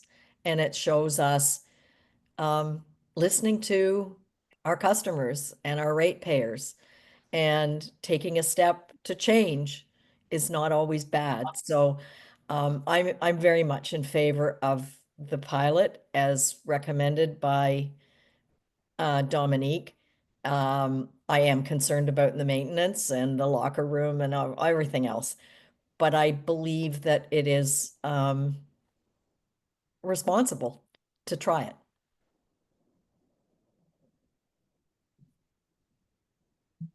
Councillor Adams. I agree with the pilot, but I just don't agree with this year. I think we should get the work done that needs to be done. Rebuilding the compressors, it takes a long time. They literally take them completely apart. And my understanding, there's supposed to be a new dehumidifier. If that's the case, you'd have to have that for summer, for a longer period of ice. But I don't think it's smart practice to do it this year.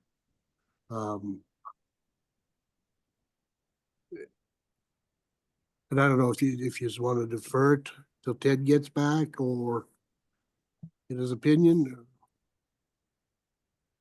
I think that what I'm hearing here, right, is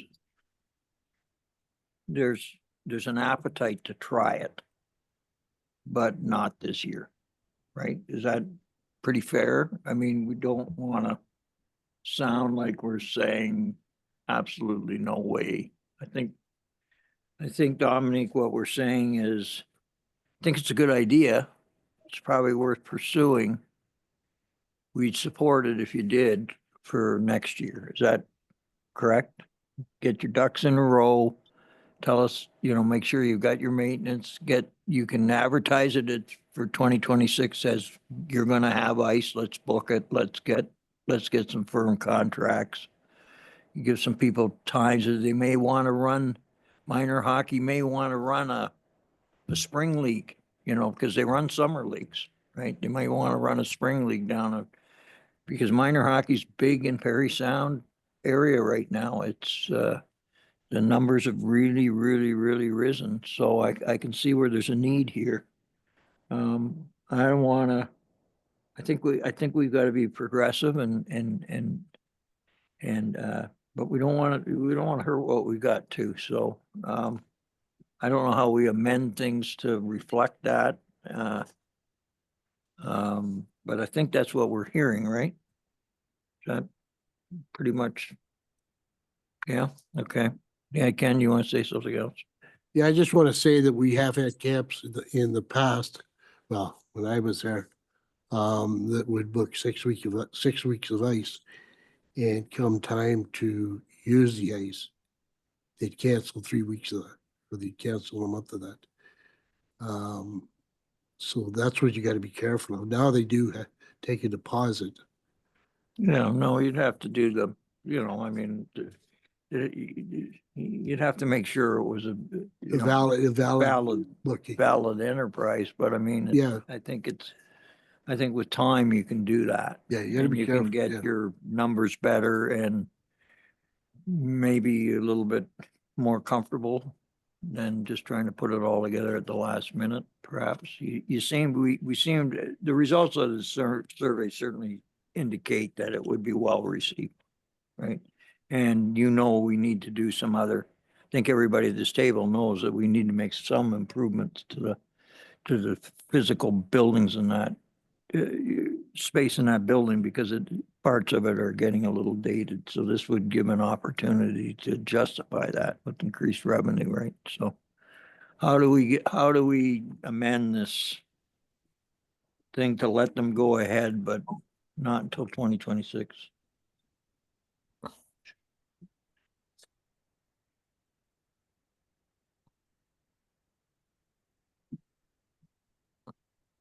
Okay, so option one is proceed.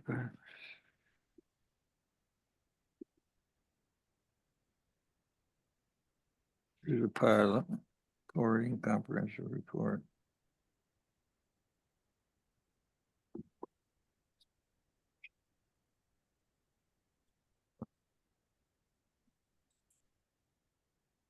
Yeah, I think, I'd like to hear what Dominique thinks about delaying a year. what do you think, Dominic? Yeah, we've all been yakking here and haven't heard from you for a while, so. Yeah, I mean, I agree with that. We're already into February and April is right around the corner. So if it is hockey camps we're targeting and things like that, then having more time is good. I think, you know, we would get the private rentals this year, but again, it's hard to say until they commit. So we can definitely work on the maintenance items this year. So I'm happy to do that if that's council's wish to delay until 2026. Right. Your CAO is. Huh?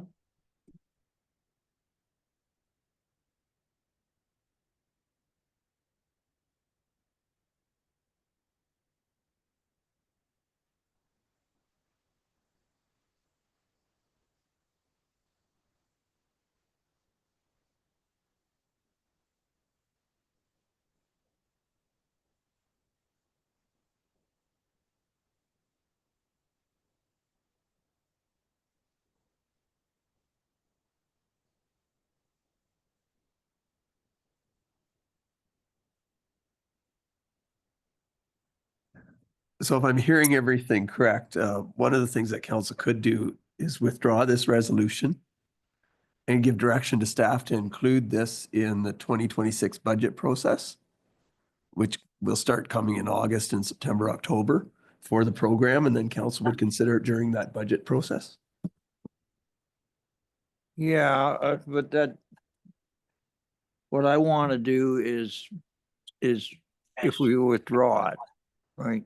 What I would like to do is give staff the direction to have the comfort, right? To put it together for 2026, right? Because there's a lot of work, I think, in marketing and this and that, and the other thing. It'd have to be advertisements. In advertising this and that. But in order to do that, staff has got to understand our commitment to them. Right? That we're saying, okay, we'll do this pilot in 2026. Unless for some reason you can't get any revenue for it, right? Greg, you go ahead. No, I completely agree, but I think that Craig's point of there are financial implications. There are budget implications relative to doing that for backfilling these positions that are, and I think that I don't think there's any question that council is committed to staff to piloting this next year, but I think it's prudent that we know what the dollar amounts are and they're included in the budget process as well. No, I agree. That's one of the benefits of not going ahead. So I don't know how we do that, Mr. Procedural wise, whoever moved and seconded that motion could withdraw it because it speaks specifically to 2025, correct? Report does. Yep. And then council could just give the direction. Ken? We're just speaking.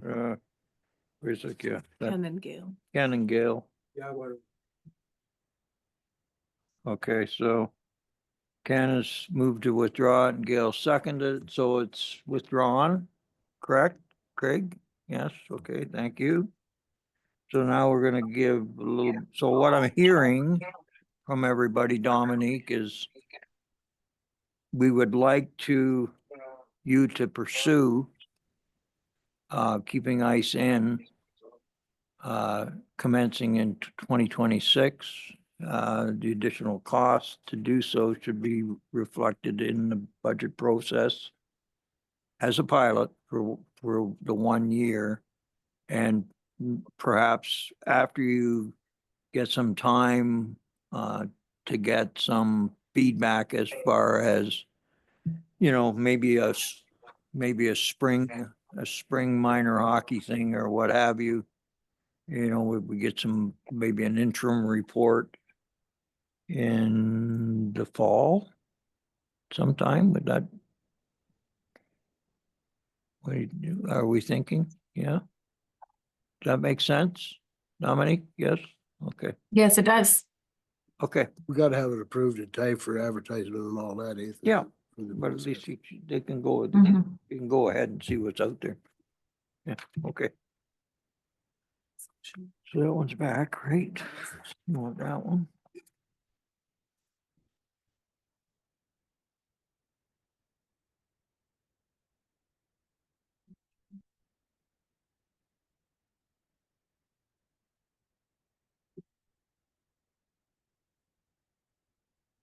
Okay, so now we're into. Yeah, okay.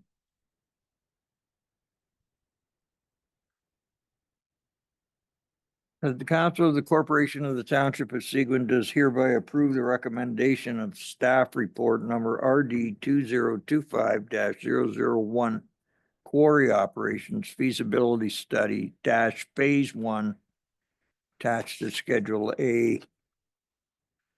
And that would be our Director of Public Works,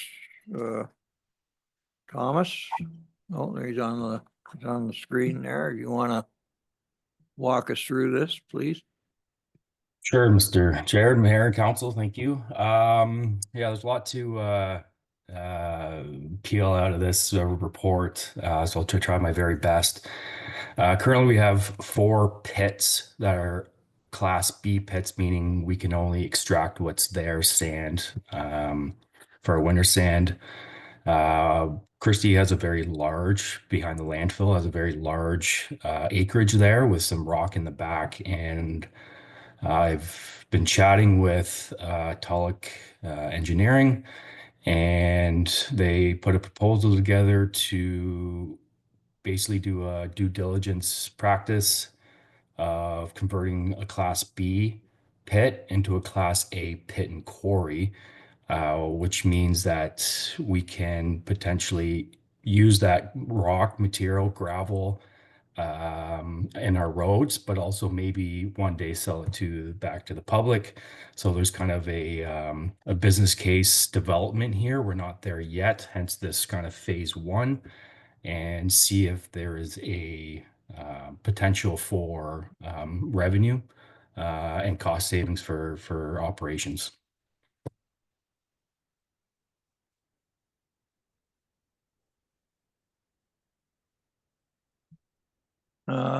Mario? Councilor Rosinski?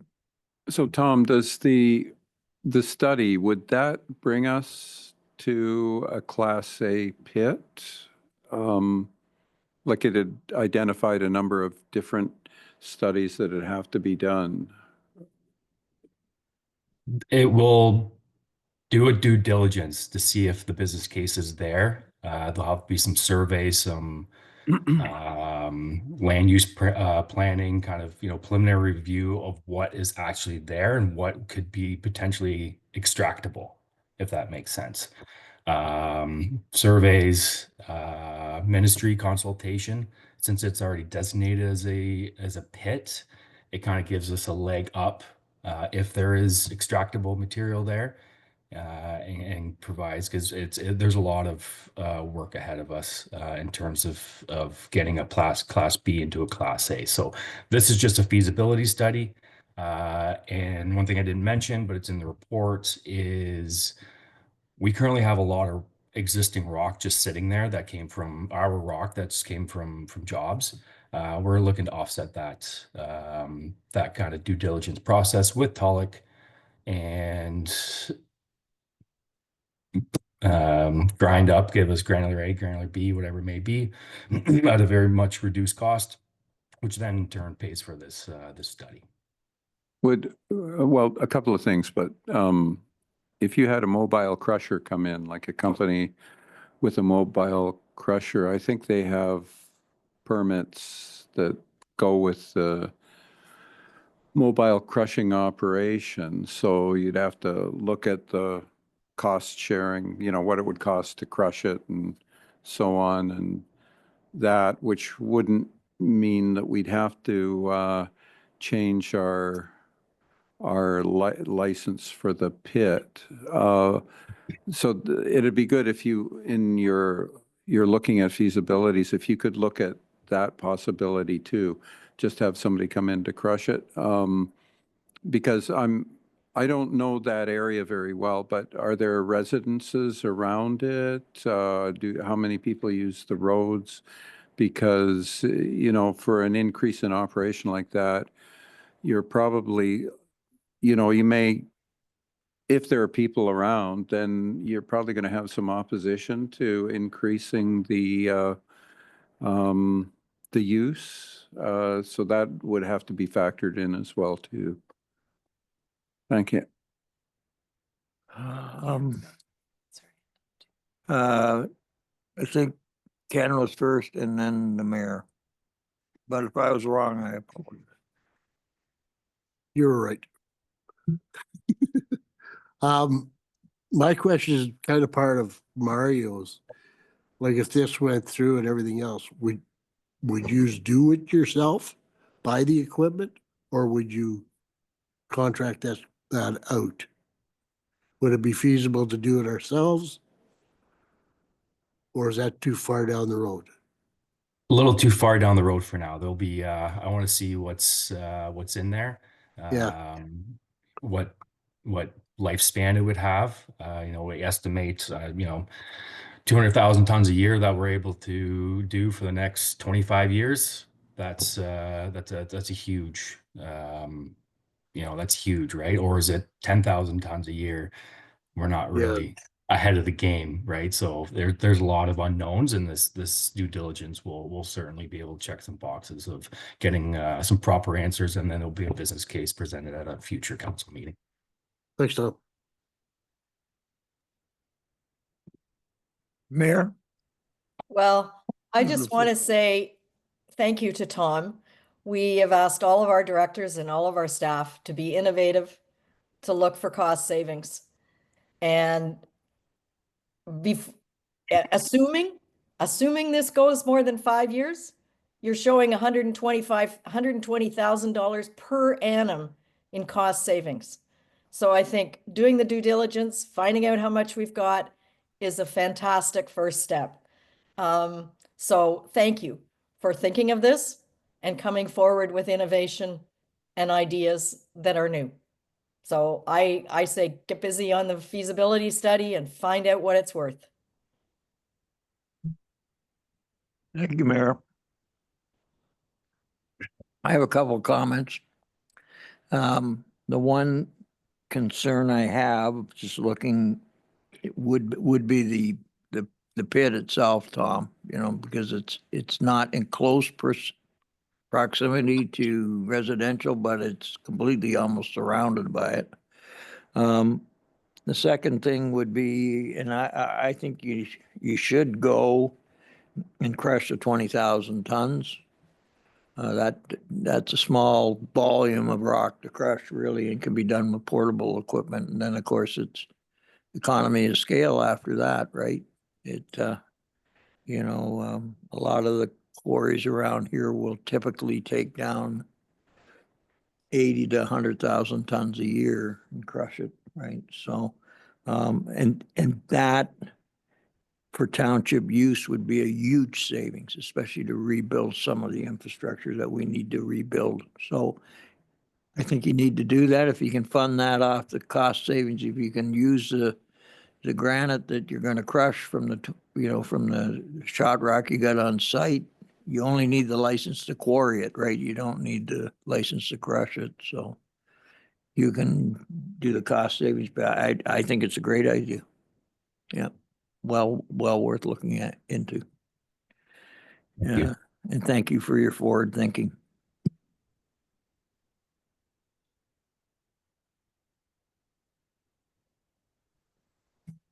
read this before again, but I blew it. The Council of the Corporation of the Township of Seguin does hereby approve the recommendation of staff report number RD 2025-001 quarry operations feasibility study, phase 1, attached to Schedule A. We need a mover, Greg and Gail,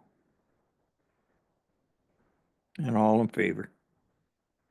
And that's pass. Shoulder on Tom. Thank you. I'll do a better job with this one. That as per the recommendation of staff report number WM 2025-002, Council of the Corporation of Township of Seguin does hereby authorize and direct staff to undertake a request for tender for a new 48-foot highway compacting waste trailer immediately in the amount of no more than $380,000 plus HST. And that council does hereby authorize and direct staff to amend the 2025 capital budget in principle and reallocate the motor grader budget of $625,000 to offset the new trailer purchase. I have a mover and a seconder for that. Moved by Greg, Councilor Getty, and seconded by Councilor Adams. And Tom, the floor is yours again. I think your report was pretty concise. Thank you. It's not as pretty as my last report, but there's in December we do all of our annuals for our trailers, rate and budget time. The mechanic, there's some new MTO inspection regulations. They pulled back a few pieces of steel and found that there was some accelerated rot in the frame, and it was about $100,000. And in discussion with our CAO Jason and Michelle, we had no choice but to bring this report forward because it's a key piece of infrastructure that we have to keep the garbage going. Here to answer any questions. Councilor Getty. Thanks, Tom. I read through it. We need it. There's no argument. I've looked at the financial aspect of it. You give us 4 options. The lease to own, there's a cost of just under $63,000 a year, but we're looking at a $440 total price after 7 years of amortizing it over. I realize that's $60,000 more than what it would be if you bought it cash and deferred the grader. My concern is that if we defer the grader till next year, road maintenance is one of our major priorities in the township. Yes, we potentially could save $60,000 over 7 years, but we have a depreciating asset in the grader that we're looking to replace now. There'll be a decrease in the value of it when we look to unload it next year if we push it back a year. So I think for myself, reading the report, completely agree we need the trailer. I personally am a fan of the lease to own. I think that it allows us to move on and deal with the road maintenance issues that we have relative to the grader. It allows you to deal with the immediate problems relative to the transfer of waste. But I think for me, kicking the grader down the road might potentially ends up costing us more money. Right now, we're looking at $625,000 for a grader. There's going to be a potential increase in cost to it next year, as well as for the purchase of the new one, as well as a potential depreciation on the value of the one that we'd be looking to sell off afterwards. So I'm in complete favor of the report, but I'm personally in favor of option 2 for the lease to own. I think that, if there are financial implications to it, I think that it's something that it's going to be ongoing for the next 7 years. I think we can deal with that at budget time in the 2026 budget and make up any shortfall for this year. But that's my position on it. Thank you. Thank you, Councilor Getty. Councilor Adams wanted to No, I agree with Greg's comments on leasing. I think it's a great idea. That way there you can get the grader as well. And then we're not falling behind. Yeah, I've got something to say as well. I was never a proponent. I think as Tom remembers to buy used equipment, so. It's unfortunate, but I don't think we want to go backwards on the grader myself. I mean, we have a problem, or we've been dealing with a problem, to increase our service delivery on the maintenance of our roads, and I don't want to see that take a back seat to something that was just an unforecasted expense. And the other thing is with the way prices are going and, you know, where the price of graders the last 3 or 4 years, you know, I mean, we wait a year on this grader, it might cost us $1 million the way things are going these days. So I would be fine with option 2 myself too. Let's lease the trailer, let's buy the grader, and let's move on and fight another war somewhere else. Anyone else? Is everybody sort of in agreement with that? Okay.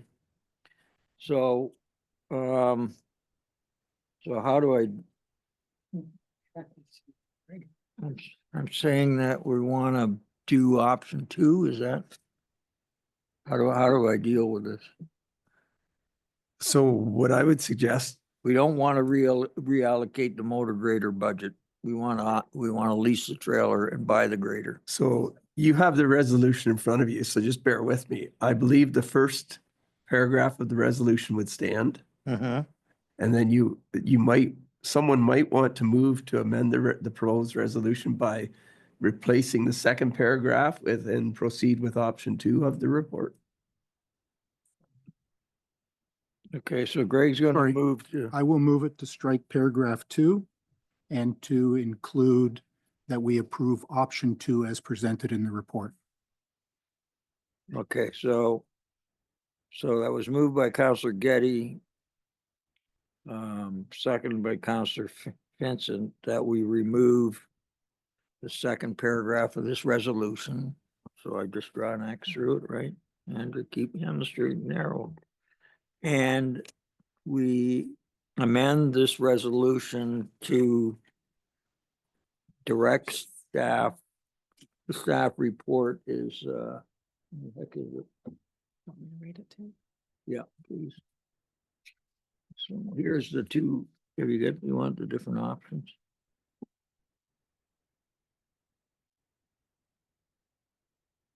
Lease to own, yeah.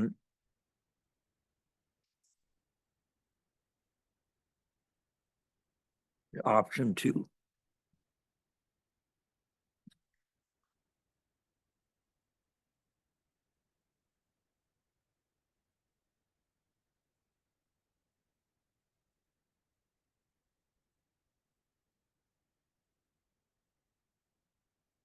So then, Mr. Chair, you would have a vote on the amendment first.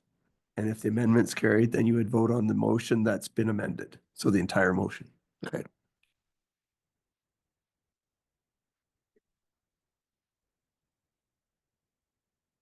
Okay, so the amended would be, and the council does hereby authorize and direct staff to proceed with option 2 as laid out in the staff report number WM 2025-002, which is the one to lease and buy the grader.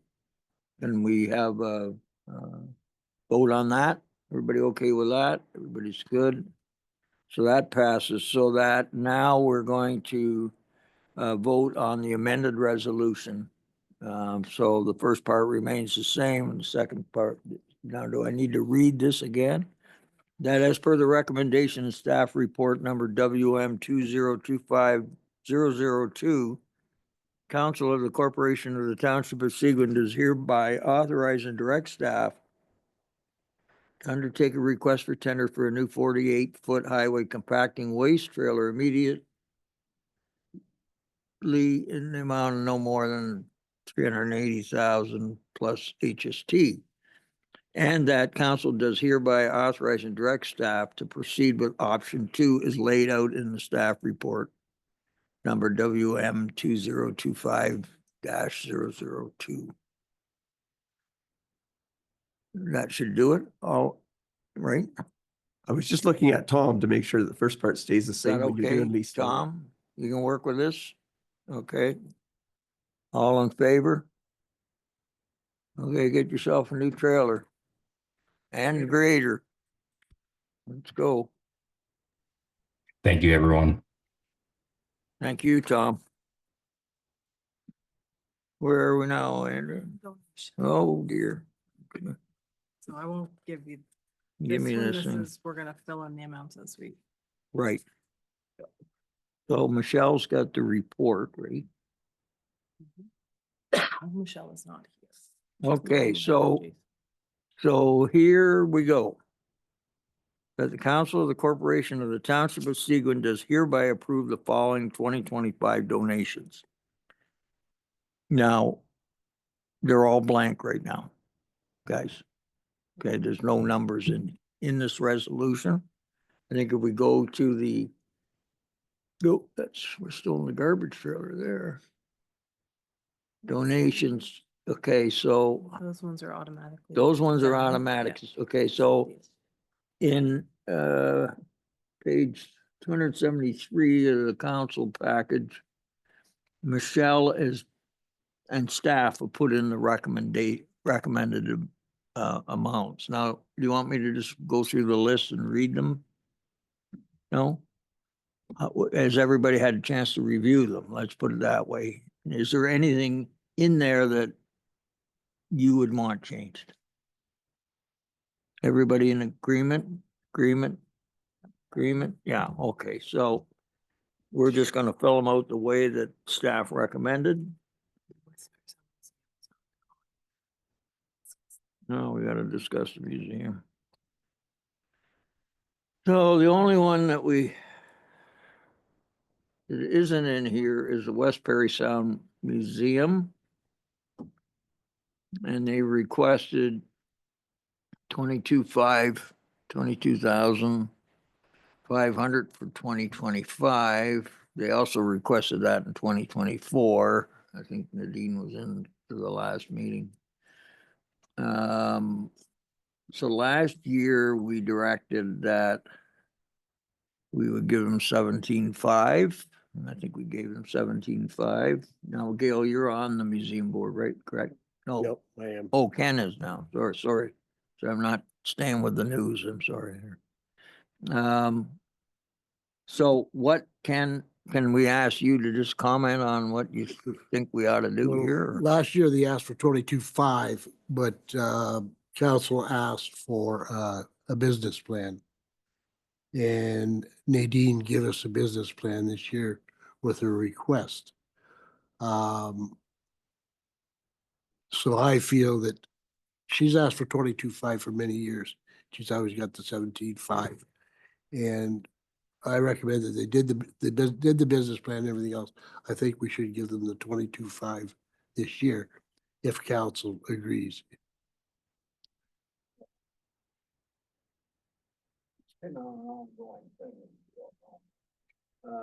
First of all, Mario, I think you or Greg, you don't fight about it. Step up. I guess my question, Michelle's not here. My question was the application for the 22,500 included in the budget process for 22,500? Was it something that was approved? And if it's not, because the presentation didn't take place within the guidelines that we normally have, that they have to come in October, November, the request has come in 2025 for the 2025 budget process. So my concern is it's a big ask if it's money that has not been allocated in the budget process. And I don't know whether if somebody can answer that, great. And if not, then I would think that it may be something that we consider deferring until Michelle is back so we can ask questions of her. Thank you. I see the CAO has jumped on the screen. I don't know if he wants to comment here. Thank you, Mr. Chair. I'll be brief. If council would just entertain me for 2 minutes, I will get that answer as to how much was allocated in the budget. I just need 2 minutes. Fine. So maybe maybe before why don't we, while he's getting that number, why don't we just do this one without the museum, because we got all the numbers. This was just a question. Oh, okay. I was just wondering if we knew what the funding was regionally, like how much would the town fund the museum, just out of curiosity? Town, Archipelago, Card donate a lot more than we do. Yeah. They donate a lot more. Yeah, oh, yeah. Well, then I don't have any problems. Yeah, that was in that report last. Yeah, time. I couldn't remember. Yeah, I couldn't. I just knew it was more. So why don't we deal with this while Jason's getting, oh. Look at two, how come those guys are up on the screen? Oh, there. So that the council of the corporation of the Township of Seguin does hereby approve the following 2025 donations. I gotta read all these out. Humphrey Soccer, $1,000. 295 McPherson Cadets, $1,000. Rotary 3-pitch tournament, $1,750. Safe Quiet Lakes, $2,000. Ardeliana's Chamber Music, $3,000. Festival of the Sound, $3,000. The Georgian Jumpers, $1,300. EMS Toy Drive, $1,000. Rosso Horticultural Society, $3,000. Sunday Night Hockey, $3,000, and DOCROB Fund, $1,000. And that I wanted to remind everybody that we had a cap of 3,000 per organization per thing, and if we didn't have the $3,000 cap, I'd want to give Sunday Night Hockey more money, to be quite frank. I have a mover and a seconder. Moved by Greg, seconded by Ken. All in favor? So that one's passed. Now we go back to the museum.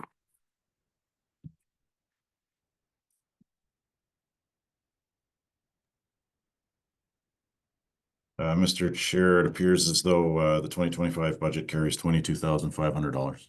Okay, thank you. Everybody, okay, so 22.5.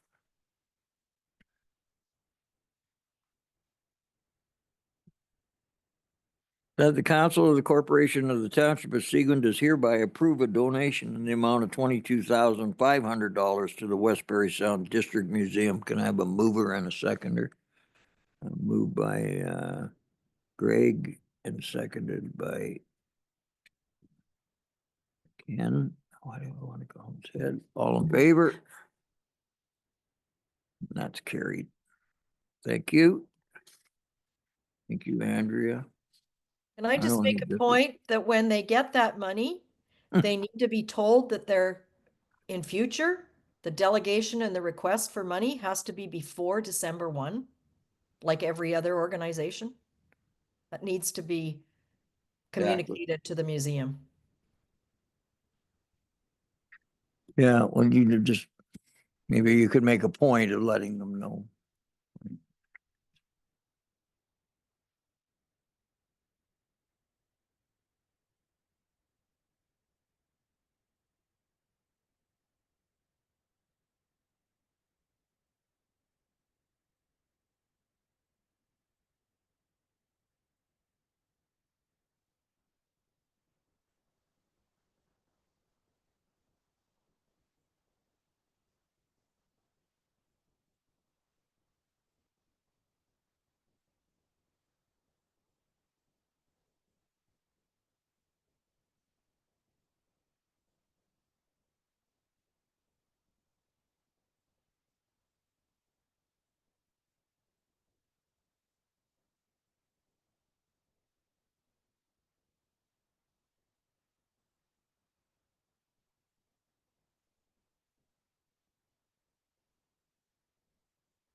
Read the whole thing again.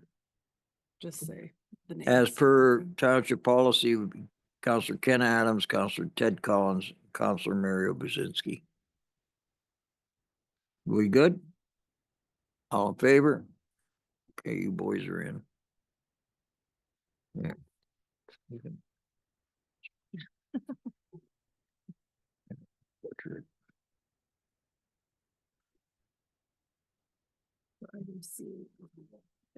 There's no resolution for this. This is Greg's item. Oh, right, okay, so there's no resolution for this one, so this is, uh, this one is yours, Counselor Getty, so if you wanna. Thank you. I had forwarded 3 reports through. I'd like to put it on the table. The reports are quite extensive, and I think in fairness to counselors, I need an opportunity to look through them to form an opinion on it, but it's in regards to automated speed enforcement. There's a report from the World Health Organization in regards to death and injury relative to excessive speed, as well as the City of Toronto evaluation of their pilot project. They implemented automated speed enforcement, and for lack of a better term, it's photo radar. The results were analyzed after 3 years, and they are substantial in regards to the benefit of reducing speed on roadways. We have 4 community safety zones within Seguin Township, one here in Humphrey, which is also a school zone, one in Rosso, one in Orville, and obviously one in Foley. In Foley and Orville, they are outside of our community buildings there, as well as obviously here in Humphrey, we have the school. And I think it's an interesting read and something we should be discussing.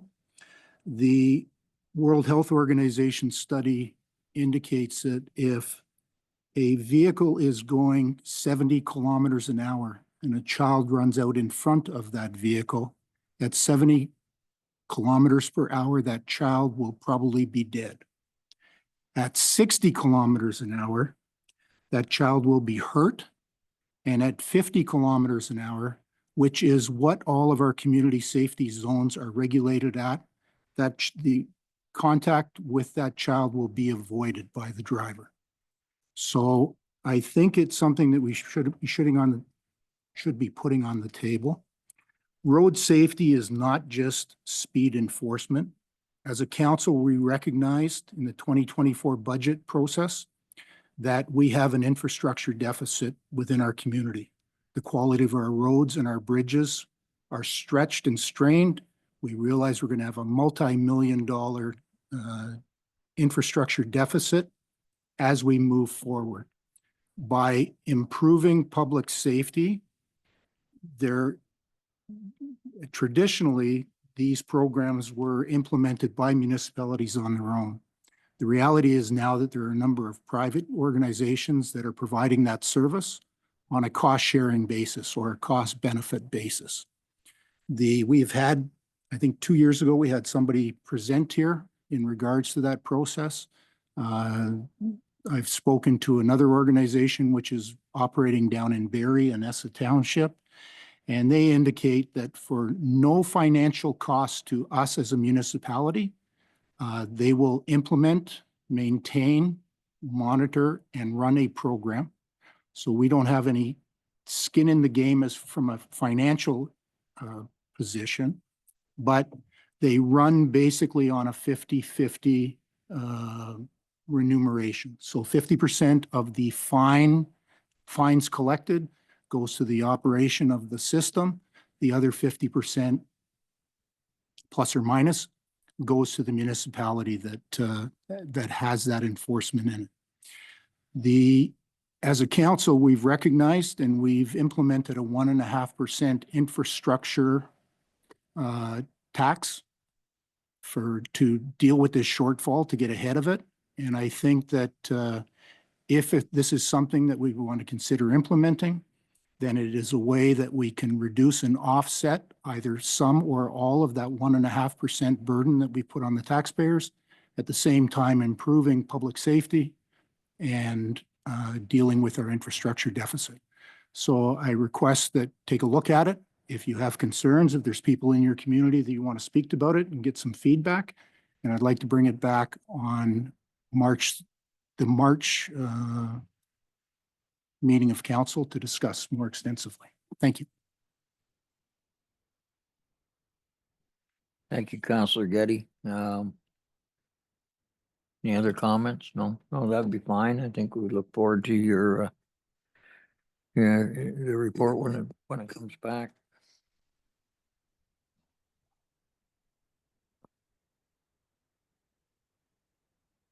Now we're going to do council reports. So, yeah, we'll start with Ward 1 and let's work through the. On January the 23rd, no, January the 15th, I think it was. January the 23rd was the RC meeting.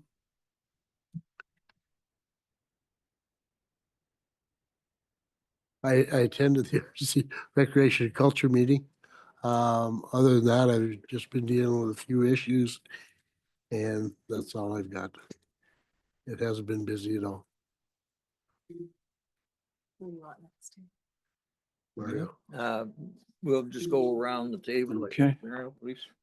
Okay, so during this past month, I attended a Muskoka Watershed Council meeting. I also attended the Roma conference, and my report will be forthcoming shortly. It was an interesting conference. They had the Minister and Deputy Minister of Municipal Affairs, Ministry of Environment, Conservation and Parks, and Food and Rural Affairs all in one panel discussing sewage systems and getting feedback. And so I was very interested because of all of the things going on locally and regionally. And it was very, very interesting. They talked about, communal services that would serve around 5 households. No, more than 5 households is considered communal. For 5 households, I think it's sort of like the proposal that we had from Herbie Hall. And they talked about the different requirements in terms of municipal class environmental assessment, looking at mitigating the liability, talked about potential environmental effects like nitrates that could be loaded into the water table and so on. So it was very interesting. I'll put a summary of that into my report. Outside of that, it was just dealing with a number of constituent questions and comments. 15th, I had a committee of adjustment meeting. On the 16th, I had a police services board meeting. That is still an ongoing process, but it is moving forward very well. And there's a lot of energy around. The process of community representatives is going to be coming back through the CAOs and will come back to council at a later date. Some of the highlights for the end of the year report from the West Parry Sound OPP. Unfortunately, there was an increase in impaired driving offenses and arrests over in the last quarter and year over year. But the highlight was that property crime is down 6.5% in Seguin Township over 2024, and violent crime overall is down just over 16% for all of 2024, close to 30% year over year for the fourth quarter. So that's good. Thank you. Thank you. I'll do my, I'll do mine now, I guess, and then Gail and then the mayor, okay? January was not a real huge month for me, as far as meetings go. There was no pool meeting. I'm gonna speak about the pool for a minute, though. Just give you a bit of an update where things are. Because, you know, there seems to be some concern that, there hasn't been enough transparency with regard to the pool and the budget and so on and so forth. And I just wanted to point out that every meeting of the pool board comes with a full set of financials. And those are easily obtainable on, on the pool site. And as well, we get a copy of the meeting minutes with the financials in our packages. So, you know, we had an original budget of about $32.6 million originally. When we finally got the go ahead to get going, and that COVID had happened, and COVID took a bit of a chunk out of the budget, and we decided to go with a 6-lane pool as per the wishes of the public, and a full-size gymnasium. And a little later in the process, because of the cost, we could not build on the original site. It was just far too expensive. We purchased a new piece of property adjacent to the school. We ran into some servicing problems there, but nowhere near what we would have on the first site. So we are looking at a budget of about $39.5 million right now, of which there's $1 million contingency built in there that isn't being spent. All the thing is tracking on budget. Our fundraising to date's raised about 1.2 million, and just really starting to get momentum, and hats off to the mayor, because now everybody's getting on board. The steel's, I don't know if everybody's drove by the site lately, but the steel's in the air. You know, you can see it, it's coming. You know, people have been saying, well, we're not going to get it. We're not going to get it. Well, now it's here, and we're getting it, and they're getting excited.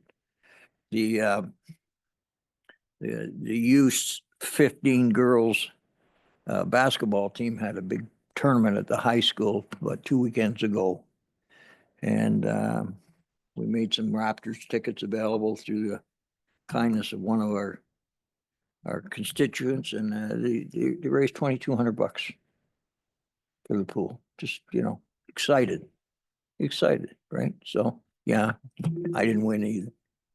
So just if anyone's got concerns, you know, I mean, it's all there. It's been all laid out month by month by month by month. And, you know, to come in and now and say the information isn't available and this, that, and the other thing is a little bit, I don't know. I don't know why someone would want to do that, to be quite frank. That's, I guess, all. I've been helping the snowmobile club a little bit, getting land use permits too, and we're getting there. We've got the land use permits now to run the dog sleds. Got them all, so that's done. So, you know, Greg, you'll be able to go for a ride. I had a rec committee meeting on the 15th. There's a new event come out of that recreation committee meeting. It was an Easter event in Rosso, which somehow will be helping with. And in January, actually on that same day, on the 15th, I had a Rosso Caring community meeting. And in that meeting, we just discussed the next lunch and learns, what we're going to do, what we're going to provide, what we're going to have to eat. So January 21st, we did our lunch and learn in Rosso, and there was 46 people registered. There was bad weather, so we did have like 39 people or something. It was wonderful. It was really nice. They had a really fun time. The learn part of the lunch didn't show up, so we improvised. And it was pretty good. Anyway, it was funny. And then on, I had a Belvedere Heights meeting, and at that Belvedere Heights meeting, there was 2 meetings that day, actually, a financial one and one about the actual Belvedere Heights, and they had a culture fair there, and apparently it was really, really well received. They did all the different foods from all the different cultures, and they had the language. Anyway, apparently they're going to try to do it as an annual event. It was apparently fantastic. I'm going to go next time. I was away this time, but they had that. Also on January the 25th, I went to the opening of Russell Lake College at the Sportsplex.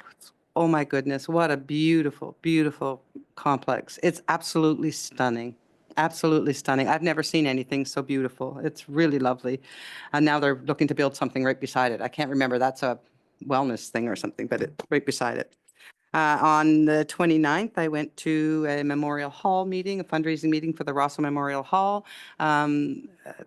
We learned some things, and some of those things that we learned are that don't get ahead of yourself. And Jason tried to drill that in, and he drilled it in at the first meeting, but we didn't really get it. So at the second meeting, I think we understand a little better that we're kind of ahead of ourselves. So what we're in the process of doing is setting dates for fundraisers and making sure that we've got the dates and that we know what we're doing and we can go forward and who's in charge of which events.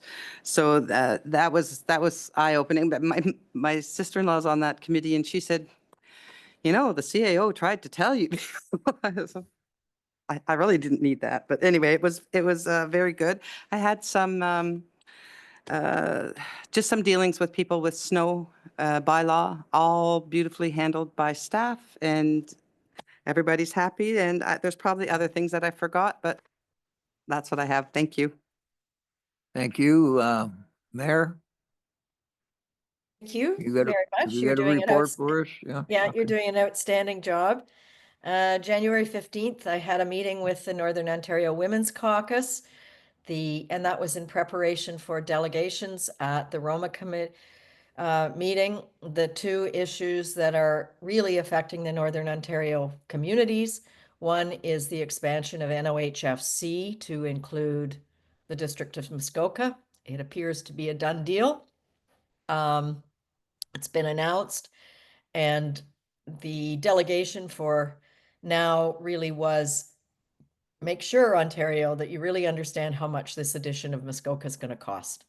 And you may have seen in the paper that I indicated that I'm not sure 10 million more a year is going to do it, but that was the purpose of the Women's Caucus. And also they delegated, and I was at it, on the OPP costs. Although we got a break this year, there's no absolute formula that says we're going to get an ongoing break. So we worked hard on that. I did attend the under 14 basketball tournament that Terry referred to. It was packed. And we have many pictures of the bleachers at the high school with standing room only, 14 teams, and nowhere for spectators to sit or stand. And that was with I think only one team from Parry Sound, and all the others were from quite far away as Thornhill.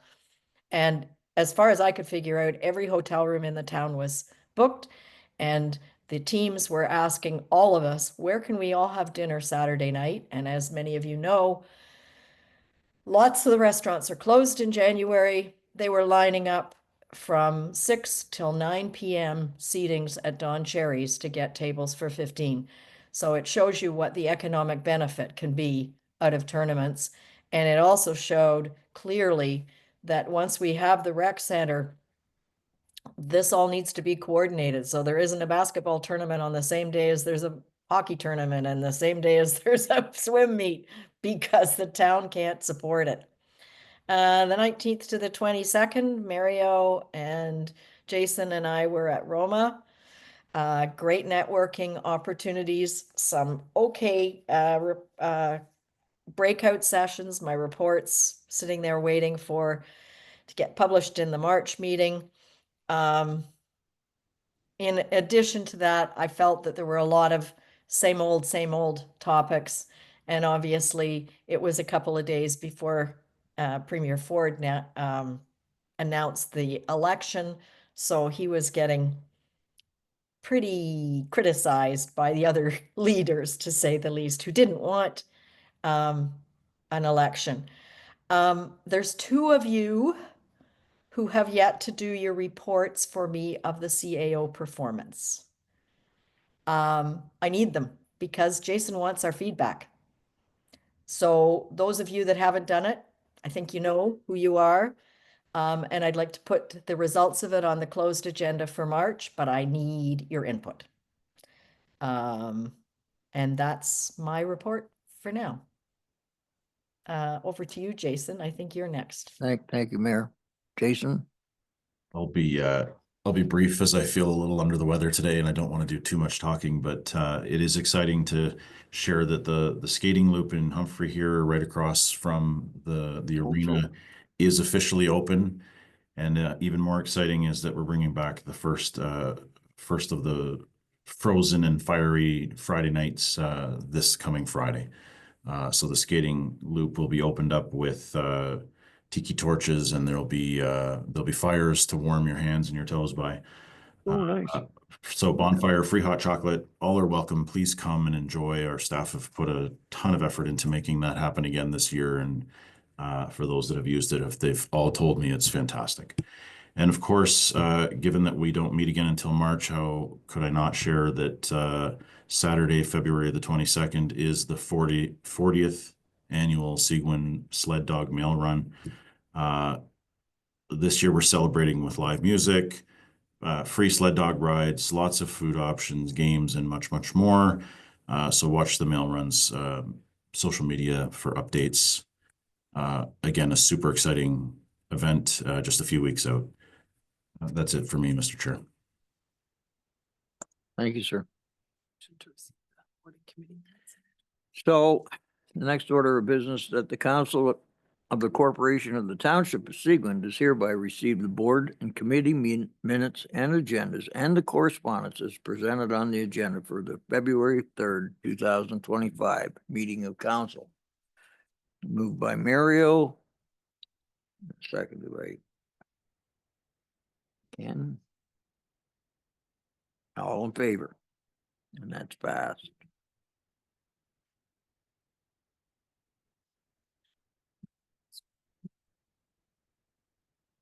Okay, I have a resolution here that the Council of the Corporation of the Township of Seguin does hereby proceed to a closed meeting at looks like 5:15. 5:13.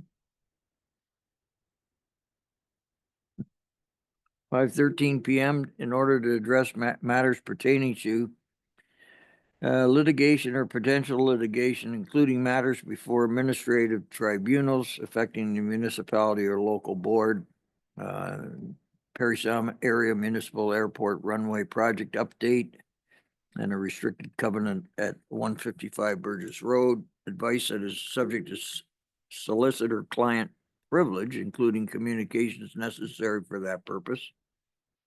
Perry Sound Area Municipal Airport Runway Project Update in the restricted covenant at 155 Burgess Road. The security of the property of the municipality or local board.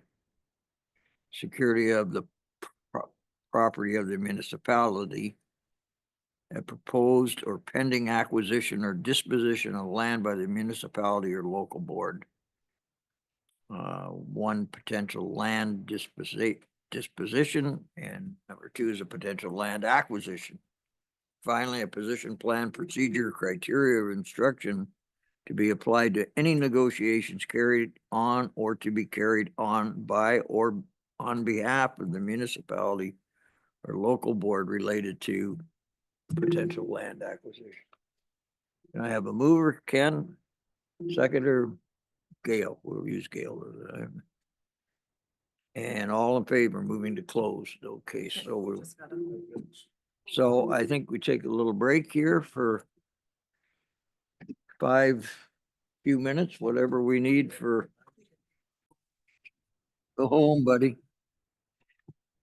We're good? Yep. That the Council of the Corporation of the Township of Seguin does hereby rise from closed session and declare the regular meeting reconvened at 6:06 p.m. Can I have a mover and a seconder? Mario, Ken. Mario and Ken. All in favor? And that's carried. Confirming adjournment. That bylaw number 2025-012, being a bylaw to confirm the proceedings of meetings of council, is hereby deemed to have been read a first, second, and third time and passed by council. Ken? Gail?